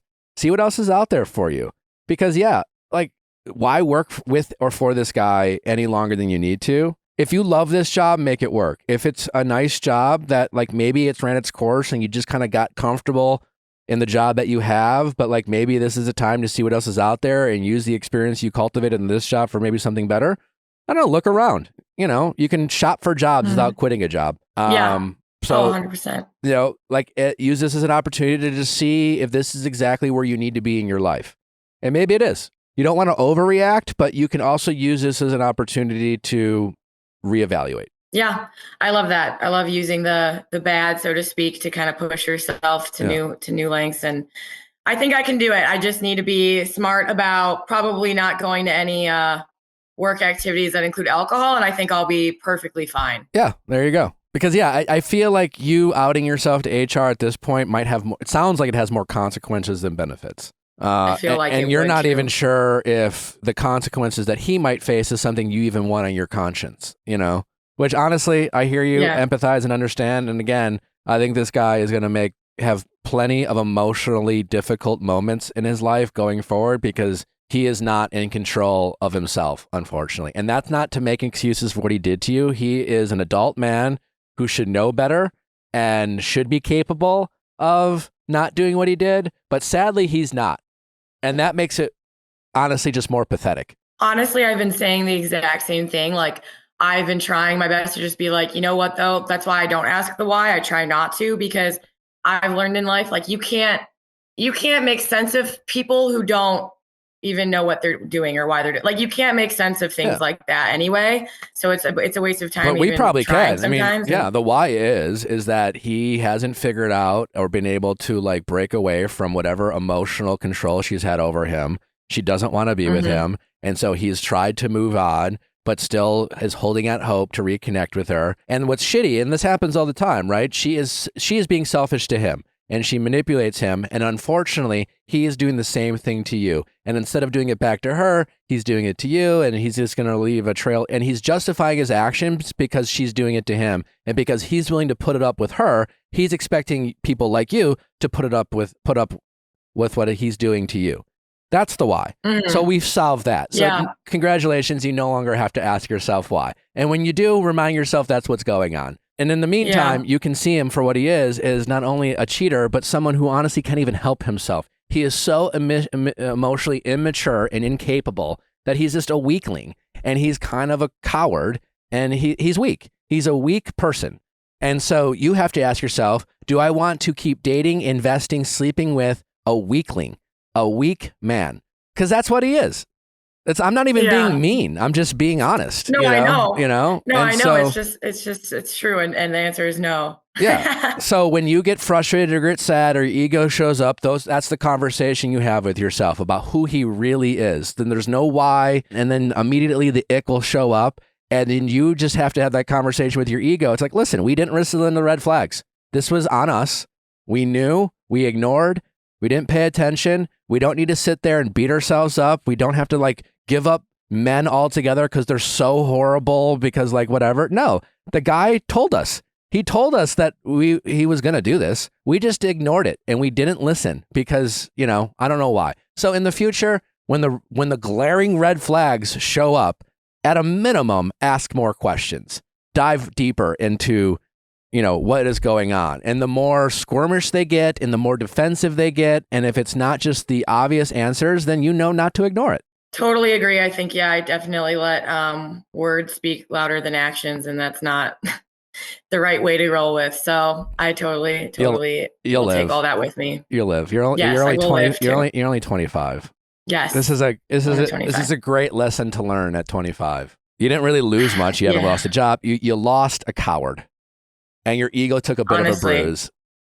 Yeah. Kind of feels like a weight lifted off of my shoulders, not having to stress about if he's lying, because now we just know he is. So can move forward and find something better. All right. Well, good luck. Sorry you're going through this, but it sounds like we're heading in the right direction.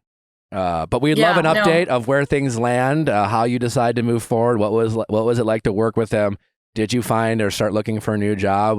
Would love an update in a few months of what this very unfortunate and unexpected moment for you, what it turned into.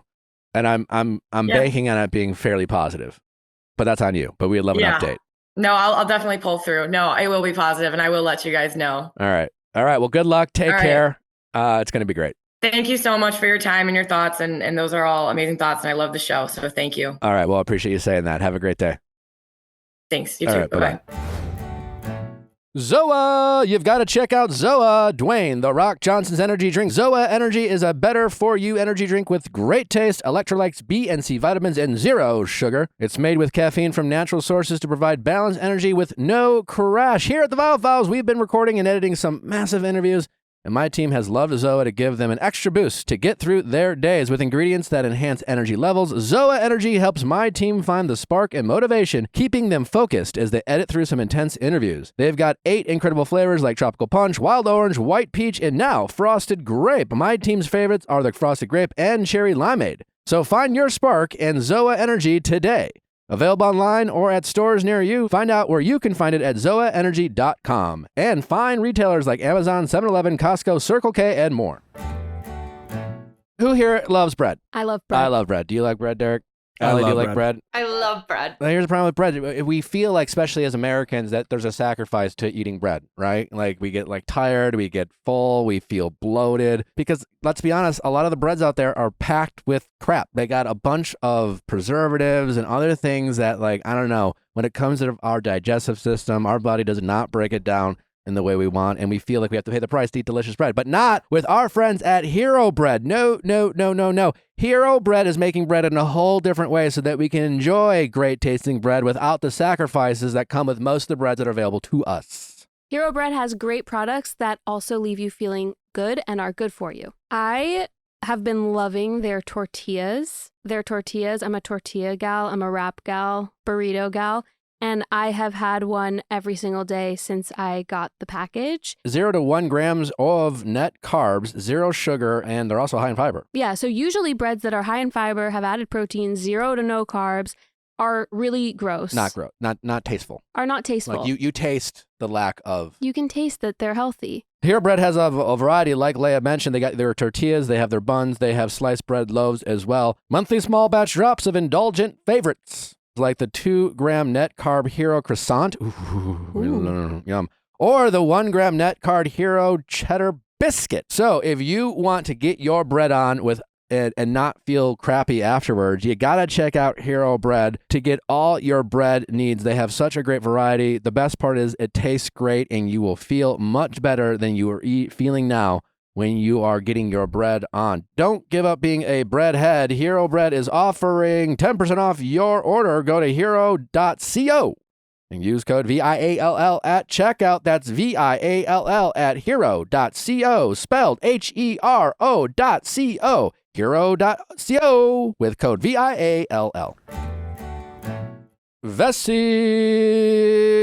Keep your feet dry and comfortable with Vessi. Ever since we started talking about Vessi, I'm seeing more and more people benefit from the comfort, style, and dryness of the Vessi shoe. We've been dealing with some inclement weather this spring, wherever in the country. I mean, shoot, last week, when River was born, we got more rain in LA. Stepping in a puddle of any amount when you're wearing regular sneakers will ruin your day, truly. Wet socks. Wet socks, damp socks. They don't even have to be wet. They can just be damp, but not with Vessi. So if you are someone walking the streets of whatever city you're in to commute, or maybe you're a big hiker or a traveler, it's the perfect travel shoe, especially if you want to pack light. You know, you don't want to bring 7 different sneakers and then, bring a pair of shoes, and let's say you're on vacation, those get wet and they take forever to dry. Mm-hmm. And then what do? Not with Vessi. Keep your feet dry and comfortable wherever you go, wherever you're walking. And they're not just water resistant, they're waterproof. And they have a bunch of great styles to choose from. They got some classic everyday ones. They have some more fun, stylish designs. Some of the classic Vessi shoes that you need to check out are the Weekend, the Everyday Classic, the Chelsea, the Stormburst High Top.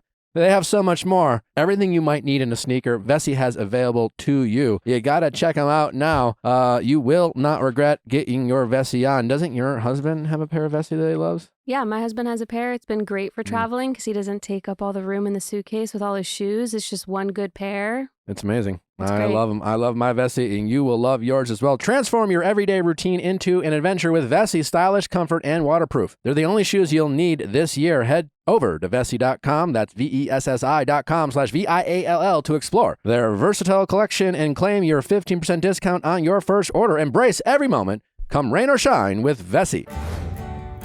How's it going? I'm okay. My name is Sarah. I'm 33, and my husband of 16 years has been cheating on me. Okay. Well, I am very sorry. Thank you. Did you just recently find out? I did. I initially found out in October about the first situation, and then there was a second for December. It's been an ordeal. Okay. How did you find out about the first one? So, a little backstory. He's in the military, and we decided that my kids are getting older and we wanted to be closer to family.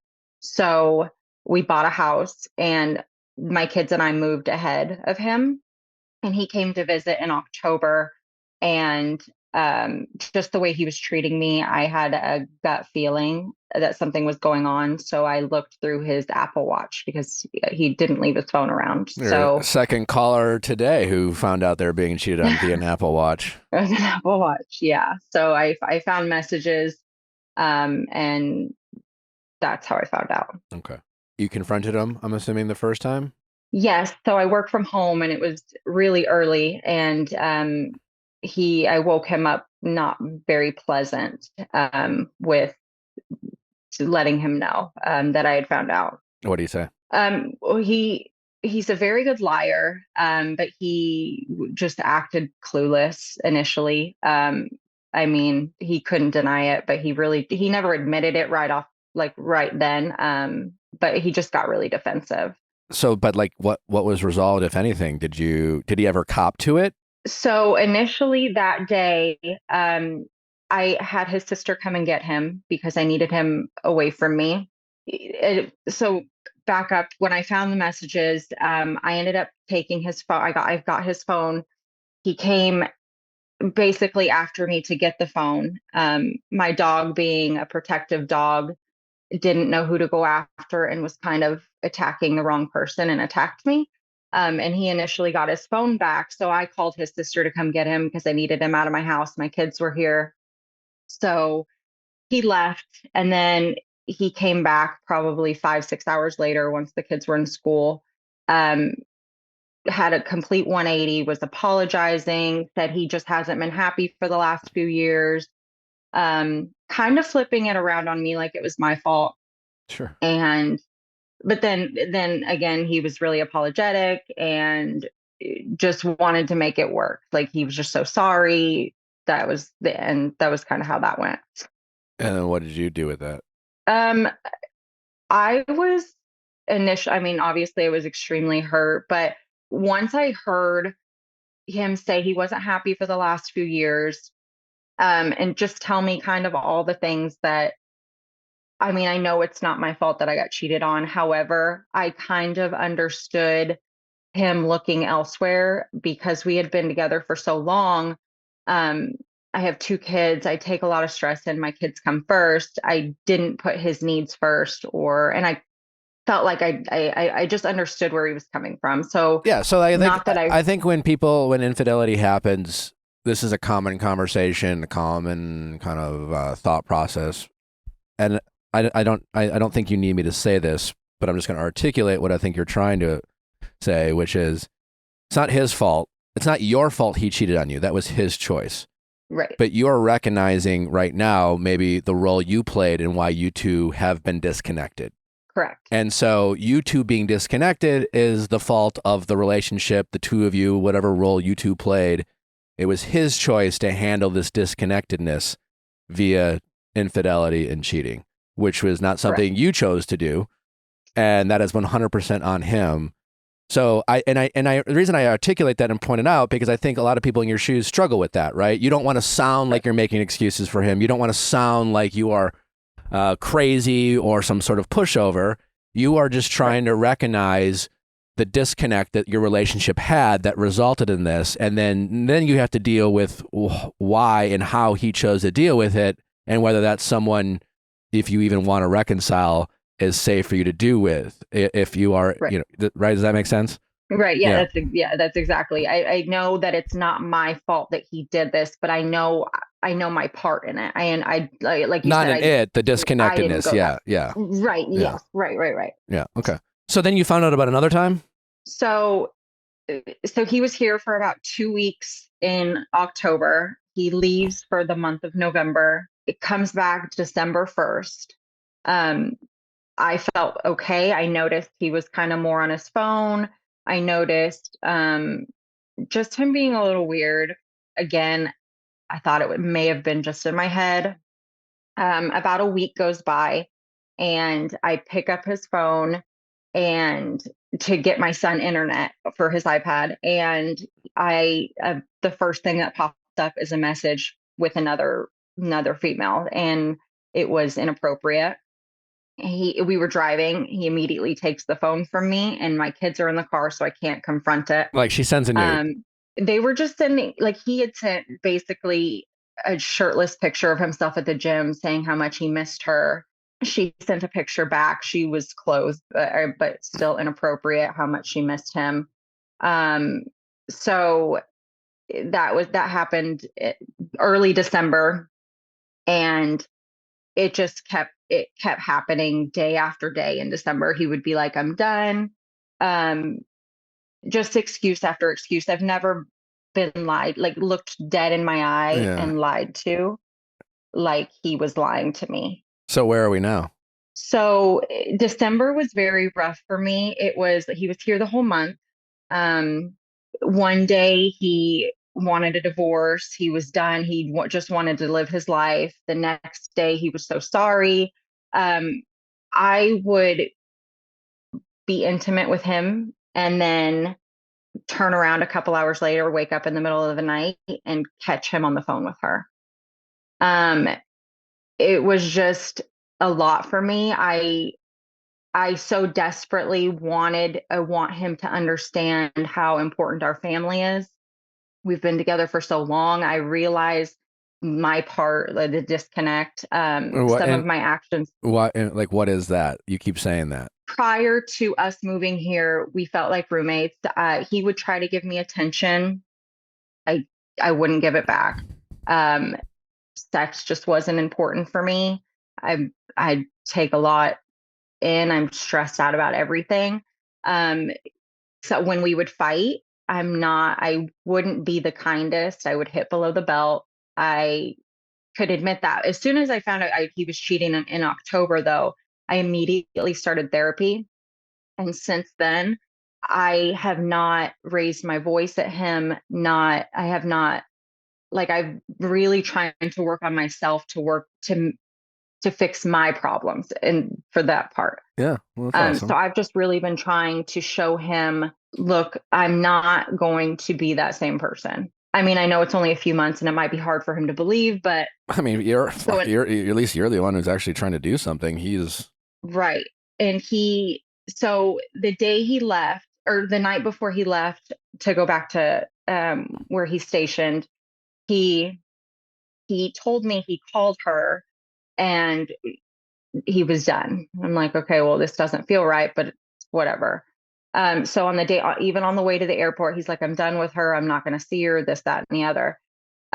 Told me he loved me. He's going to go to therapy. He's going to get help. He knows he needs help. And then we had an issue with our phones to where the numbers, we switched carriers so that we didn't have our numbers. So I was working on getting our numbers back. Well, while he was on his flight back, he had no Wi-Fi. So what I did was I took his number and put it on my daughter's phone and found out that he was in fact lying to me once again because the other girl was actually picking him up from the airport. So I kind of went off on her, and then he got back to where he is and had a slew of messages from me because he was lying again straight to my face. How old's this girl? From what I understand, she's late 20s. However, I ask him questions and I don't get the truth. At this point, he wouldn't even tell me her name. All you know is he's a liar, and a very convincing one. Yes. So where are you today? And I guess what can I help with? So as crazy as it sounds, I'm as heartbroken as I am, I'm very willing to let him get the help he needs. Uh-huh. This isn't the person that I know, and I know that he's going through something. What that is, I don't know. Okay. But I guess I don't want to be the person who, while he's getting help, I don't want to be, where are you? What are you doing? Like, tell me the truth. You're lying. I don't want to stress him out and push him further away. So you're worried about stressing him out? Yes. Because for me, I feel confident with where I'm going, and I don't feel like I'm stressed out. Obviously, I wonder, I'm constantly like, oh, is he lying? Is he doing this? Is he doing that? Obviously. But I don't want to push him away further. I want to show him that I'm here to support him with going through whatever he's going through. It's very admirable of you, but it sounds crazy saying it out loud. No, I mean, it doesn't. You have how many kids with him? 2. You have 2 kids with him. You've been dating this guy for 15 years. I don't think anyone's in a position to judge you for what you are trying to do when it comes to preserving your family. So Don't judge yourself. Anyone who's willing to judge you, fuck them. What do they, what do they know? That being said, you just have to try to really check in with yourself on a regular basis and ask if what you're doing is actually reasonable for yourself. Because again, it's one thing to recognize that you played a role in you and your husband being disconnected. And it sounds like you've also recognized some behaviors and some, being totally candid in ways you mistreated your husband and maybe made him feel less than or insignificant or completely invalidated and ignored, dismissed, whatever. And maybe he took that and handled it very poorly by seeking out attention, validation, whatever he needed that he wasn't getting from you in other places. And, good for you for recognizing that. That being said, what you really have been talking about is his ability to be incredibly deceitful and lie to you over and over and over to the point where it's just it's so fucking it's so fucked up because he is stealing your ability to trust and give him, and he's so good at the lying where it's just I don't even know, it breaks you down, and whatever you did in the relationship to him, and I'm guessing it was both ways, But for your part, like that has nothing to do with his lying in the moment right now, or your ability, or quite frankly, your inability to trust anything he's saying, you know? Right. And it sounds like you've been incredibly gracious towards him already. I think now you're at a point of you're going to have to make some more difficult decisions. You're going to have to set some more rigid boundaries. Right. You're co-parenting with this guy. I mean, maybe a separation maybe makes sense, because you're right.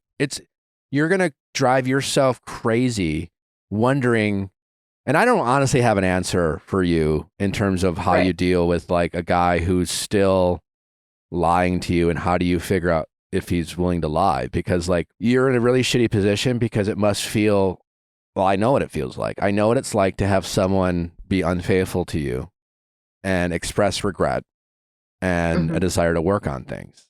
And in a fucked up way, you're thinking, yeah, fuck you. You hurt me. How could you do this to me? But at least you still want to be with me. Right. You know, and yet he's saying that, and yet not acting through with that. That I don't know what it's like. I don't know how to handle that. And that must fuck with your ability to trust. And so all that being said, right now, he is going through something. It's not, I mean, it is your problem, but you have to try to make it not your problem. And I think you need to try to create some separation and some distance from him, because he's not going to figure this out overnight. Right. Yeah. And what I would love to see from you towards him is I'd love for you to keep that kind of almost compassion and empathy towards him, and that not reactive behavior as much as you can. I'd love for you to keep demonstrating that towards him while simultaneously creating distance. Okay. You know, it's like, hey, listen, you're going through something. I don't know what it is. Again, you have kids together, so this guy's always going to be in your life. And so you showing him what you're trying to do for yourself, the therapy, not being reactive towards him. And you can point it out from time to time, but that's you just showing him through examples, not words, how you're choosing to let this very terrible situation impact your life. And you're choosing, as sad as you are, to take control of your life, get into therapy, try to really reflect on what you could have done differently, the things that you can control, and whether it's with him or some other person in the future, you're dedicated to be a better partner, it sounds like. Right. And so I think that's something that you really need to hold on to. And I think you should pat yourself on the back, you know, but like you should acknowledge that you're really trying here. Mm-hmm. You're still a young woman. You still got your looks. You still got a lot of life in front of you. And as sad as this is, you know, you will recover from it, you know, and you don't have an answer right now of whether it's going to be with him or not. And quite frankly, what sucks is that right now it's kind of outside of your control, because you don't even know what he really wants or what he's capable of. Right. Because I'm sure he's even maybe speaking from some truth when one day he's like, I want a divorce, and the next day he's like, I don't want to lose you. Clearly, he doesn't know what he wants. Yeah, and he said that to me. He doesn't know what makes him happy. But what we do know is that in the meantime, he's self-centered, he's a liar, and that his inability to make himself happy has given him permission to be thoughtless and inconsiderate to everyone in his life, including his children. Right. And I think you do have to, despite wanting to give him grace and sympathy, you have to hold him accountable for that. Right. And holding him accountable for that, if nothing else, might just you creating some distance and saying, listen, I don't feel safe around you because I don't trust you. And I've caught you lying to me convincingly way too many times. And I'm going to keep working on me because, again, regardless of what happens to us, I don't want to be the type of person I was to you, and I don't want to be that person to you anymore. I don't want your lies to steal what I've accomplished so much already in these few short months. Like, I'm going to be a better person for this. I'm going to be a better partner with this. I've always wanted it to be with you, but like right now, you seem incapable of wanting to do that with me. So I need us to take some time apart. You know, call it whatever you want, a separation. You don't have to get divorced, whatever, but like you need to separate. And you need to let him, if he wants to go talk to this woman, I think you should assume the worst. And I don't know how you're going to be able to get to a place where you can trust him again. Maybe that's where couples therapy comes in down the road. But right now, I don't know what couples therapy is going to do as much as he really needs to get into his own therapy and figure out what he's doing. I'm not saying if he was like, hey, let's go to couples therapy right now. I mean, I guess I would say go. But I would be very open with your couples therapist about where you're at and how, like, to be honest, like I'm here because obviously I want to make it work, but like, I don't feel safe around him because he's lied to me so many times that, and convincingly that I I just assume he's always lying now. And I honestly don't know how to get to a place where to protect myself, I don't know how to not assume he's being, that he's lying. Right. Yeah. I want you to stop being so afraid to lose him, I guess, more than anything. Yeah. I think that's my biggest fear. And I guess it's not just our relationship. Why is that your biggest him, fear? I mean, I get the obvious. Right. Yeah. I guess it's just, I'm sorry. Just our family. We've like, as tough as it's been, we've been through a lot together. It's been a long, like we've been together since high school. Mm-hmm. It's just a big part of my life. Yeah. And now we have a family. We just bought our first house together, and just like losing it, it's just scary. Yeah. No, I wish I could say something that would make it comforting, but yeah. Yeah, I just, yeah, it is scary.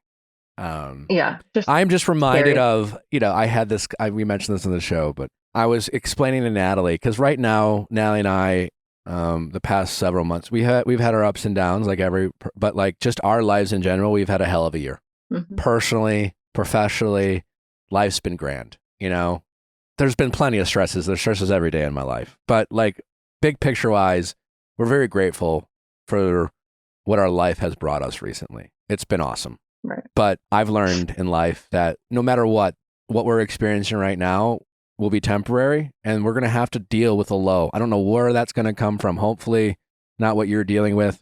I'm just saying, like, life throws you very unexpected turns sometimes, and it sucks. And sometimes it feels like it happens at the worst time, right when you guys bought your first house. You know what I'm saying? Like, wish we could have. You must be thinking, I wish I would have found out before we'd done this, so I didn't have to fall in love with our first house and create all these memories only to like risk losing it. But I have just learned that you will get through it. You will get through it, and it sucks. And there's nothing I or anyone else can say that's gonna like make the potential that your relationship thought you had. But what I've learned through therapy is this: like you are mourning right now something that never really existed. You got to recognize, as hard as it is, that your husband was being unfaithful and deceitful towards you before you bought this house. That you guys were in this very broken relationship that was full of disconnectedness, and you were roommates long before he probably ever cheated on you. And that's not to make you feel bad. We often make bad situations worse when we, again, glorify what we lost. Mm-hmm. And it's going to be very easy for you to glorify like our family. We worked so hard. We've been through so much. We bought this first house together. And those are all true things. Mm-hmm. But in reality, you were probably very sad for a long period of time in this relationship, both of you. You were probably lonely in this relationship for a long period of time, both of you, Mm-hmm. And you need to also recognize when you're mourning the potential loss of your house and all these other things that you also have to recognize that you're losing that and potentially gaining the opportunity to find peace and happiness in some other place because you weren't finding it with your husband for so long. Right. And whatever you guys have done together, you do have kids together. You will be in each other's lives. And I have seen, couples break up and come together as parents for the sake of their children and each other, and only to recognize that, especially you two met in high school, you're both completely different people, and you're able to appreciate each other as human beings and respect the hell out of each other as co-parents, but even though you failed as lovers and as partners. I don't know if that's what's going to happen with you and your husband, but I think as you start thinking about your future and mourning start considering what decisions you're making, you really have to see your relationship for what it was and not what you want to remember it to be. No, you're right. Yeah. I don't want to lose. I know I don't want to also lose myself in trying to make excuses or make something work that's not. Yeah. Right now, it's not safe for you to trust him. And right. You're going to lose your mind trying to question whether you can. And all your mental energy and focus is going to go towards that. And you're going to affect your progress and the things that you've done for yourself because you're only human, Right. I could see you trying to trust him again, him lying to you again, and then you losing it. And so I think that's something you really have to consider or protect. And I think right now it's safer for you to assume he's lying and not to trust him than to try to convince yourself that this time he really means it. I think he has a long way to go in terms of self-discovery and learning. And again, I don't have an answer of what he needs to do or what needs to happen for you to safely trust him again. I just feel like as a friend, it doesn't sound like right now you can. So for you to continue to try to trust him is only going to lead you down a path of just real toxic, negative behavior. And that will affect your kids. You know, at least you saying to him, listen, like, I love you. And from the bottom of my heart, I still, as crazy as it sounds, and despite what has happened between us and the fact that I don't trust you at all as a person, I want to be with you. But right now, I can't trust you. It's not safe for me or our kids for me to trust you. And I need to keep working on myself because I don't know what's going to happen between us, but I am committed to not let this situation make me a worse person. I'm committed to make it a better person, a better mother, a better partner. And I want to do that for you because, again, I know while it's your fault you cheated on me, it's our fault that we lost touch. And for that part, I am working on myself to be a better partner for whoever really wants to be a better partner to me. And I don't know if you're capable of being that person right now. And so we need our space. And you go do whatever it is you need to do. You want to talk, like, you know what I'm saying? Give him that fucking freedom. Fuck him. You know, show him. I want you to start showing him how you are going to be okay without him, because you will. Even if you don't want to be okay without him, I want him to start seeing strength in you. I want him to see you starting to pick up the pieces of your life. I want you to stop pleading and begging with him. I want you to stop asking and checking his phone. And you know what I'm saying? Just assume he's doing that shit and focus on what you need to do and figure out and if you're going to trust him again, it's not because you're like, are you still cheating on me or you're still doing this? It's him coming to you and saying, I would like an opportunity to show you that you can trust me again because I really am done. And then you don't owe him anything at that point. You might be further down the line where it's just like, honestly, I'm so healed and I'm so like good and you've lied to me so many times. I don't think I can do that and we should get a divorce. You're entitled to that. And maybe you won't. I don't know. But I think it's really, right now you're in this place of fear of losing him and you are still acting like it's your job to fix this relationship. And you are the one who is finding out different ways to fix this relationship. And he's not doing any of that. And he's not doing that because, quite frankly, you're doing it. Yeah, you're right. So I would like for you, if you can, to accept what happened as hard as it is, hold him accountable for what he did, not make excuses for him. You can still have empathy for him without making excuses for him. And people in your shoes really struggle with knowing the difference between the two of those. Right. Yeah, no, that makes sense. So have that empathy, but do not be afraid of losing him, because right now the only thing you are losing is someone who is not capable of giving the love to you and your children that you deserve. It's not a safe and healthy environment for you or your kids.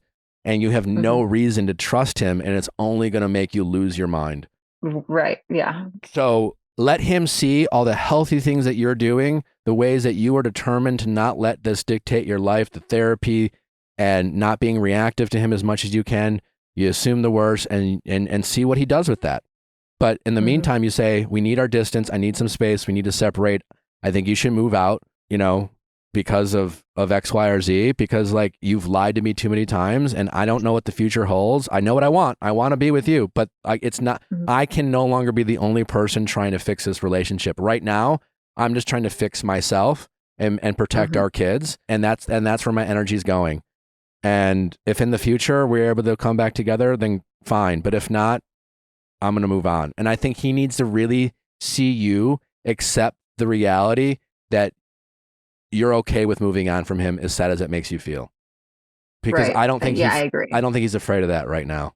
He's seeing you put up with what he's doing so much that even though he knows he's fucking up and he's seeing you mad, you have shown him way too many times your willingness to forgive him and be patient with him in ways that he doesn't deserve. And I think he needs to see a different approach. Yeah, I agree. I mean, I don't think he's, as much as, like you said, I've pleaded and begged over the last couple months. Like, I agree. I think him realizing I can do it by myself is something he needs to see too. Yeah. All right. Well, I'm so sorry. Thank you. And thank you for your help. Was this helpful? It was. I do drive. I have been driving myself crazy. Yeah. With his phone, with his location, with Stop, everything. Stop with So, all that. I know it's hard, but just assume he's doing it. Mhm. You know? Okay. Yeah. Just like he's sick. But he is a broken person right now. And again, that's not for you to make excuses for his actions. That's just so you don't stop driving yourself crazy, asking yourself those why questions. The why questions is, I don't know, he's not happy, he's in a healthy, hasn't dealt with his bullshit, his childhood trauma, whatever. So accept that, be sad about it, but don't make excuses for him, and and that's not for you to to overcompensate for him. He is an adult man. Right. If he doesn't know what he's doing is fucked up, then I wouldn't even waste your time. So he knows what he's doing. He's capable. He's intelligent. He's an adult. If he wants to be destructive, then let him be destructive. But it is not your job to save him or your family. He needs to do that. Yeah. It's your job to work on yourself and protect your family and your kids in the best possible way you can.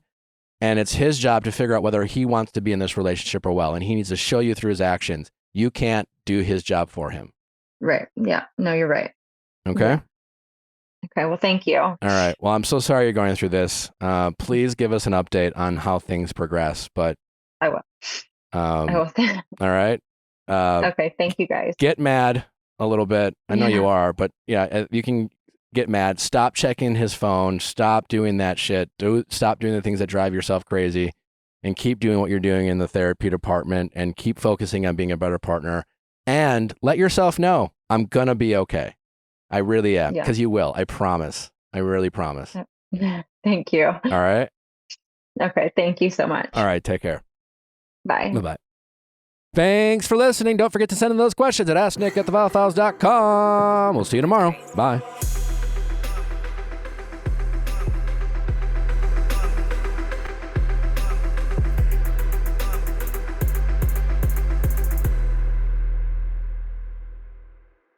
Hey guys, if you loved what you listened to, make sure you hit that subscribe button below. Thanks for listening. We'll see you next time.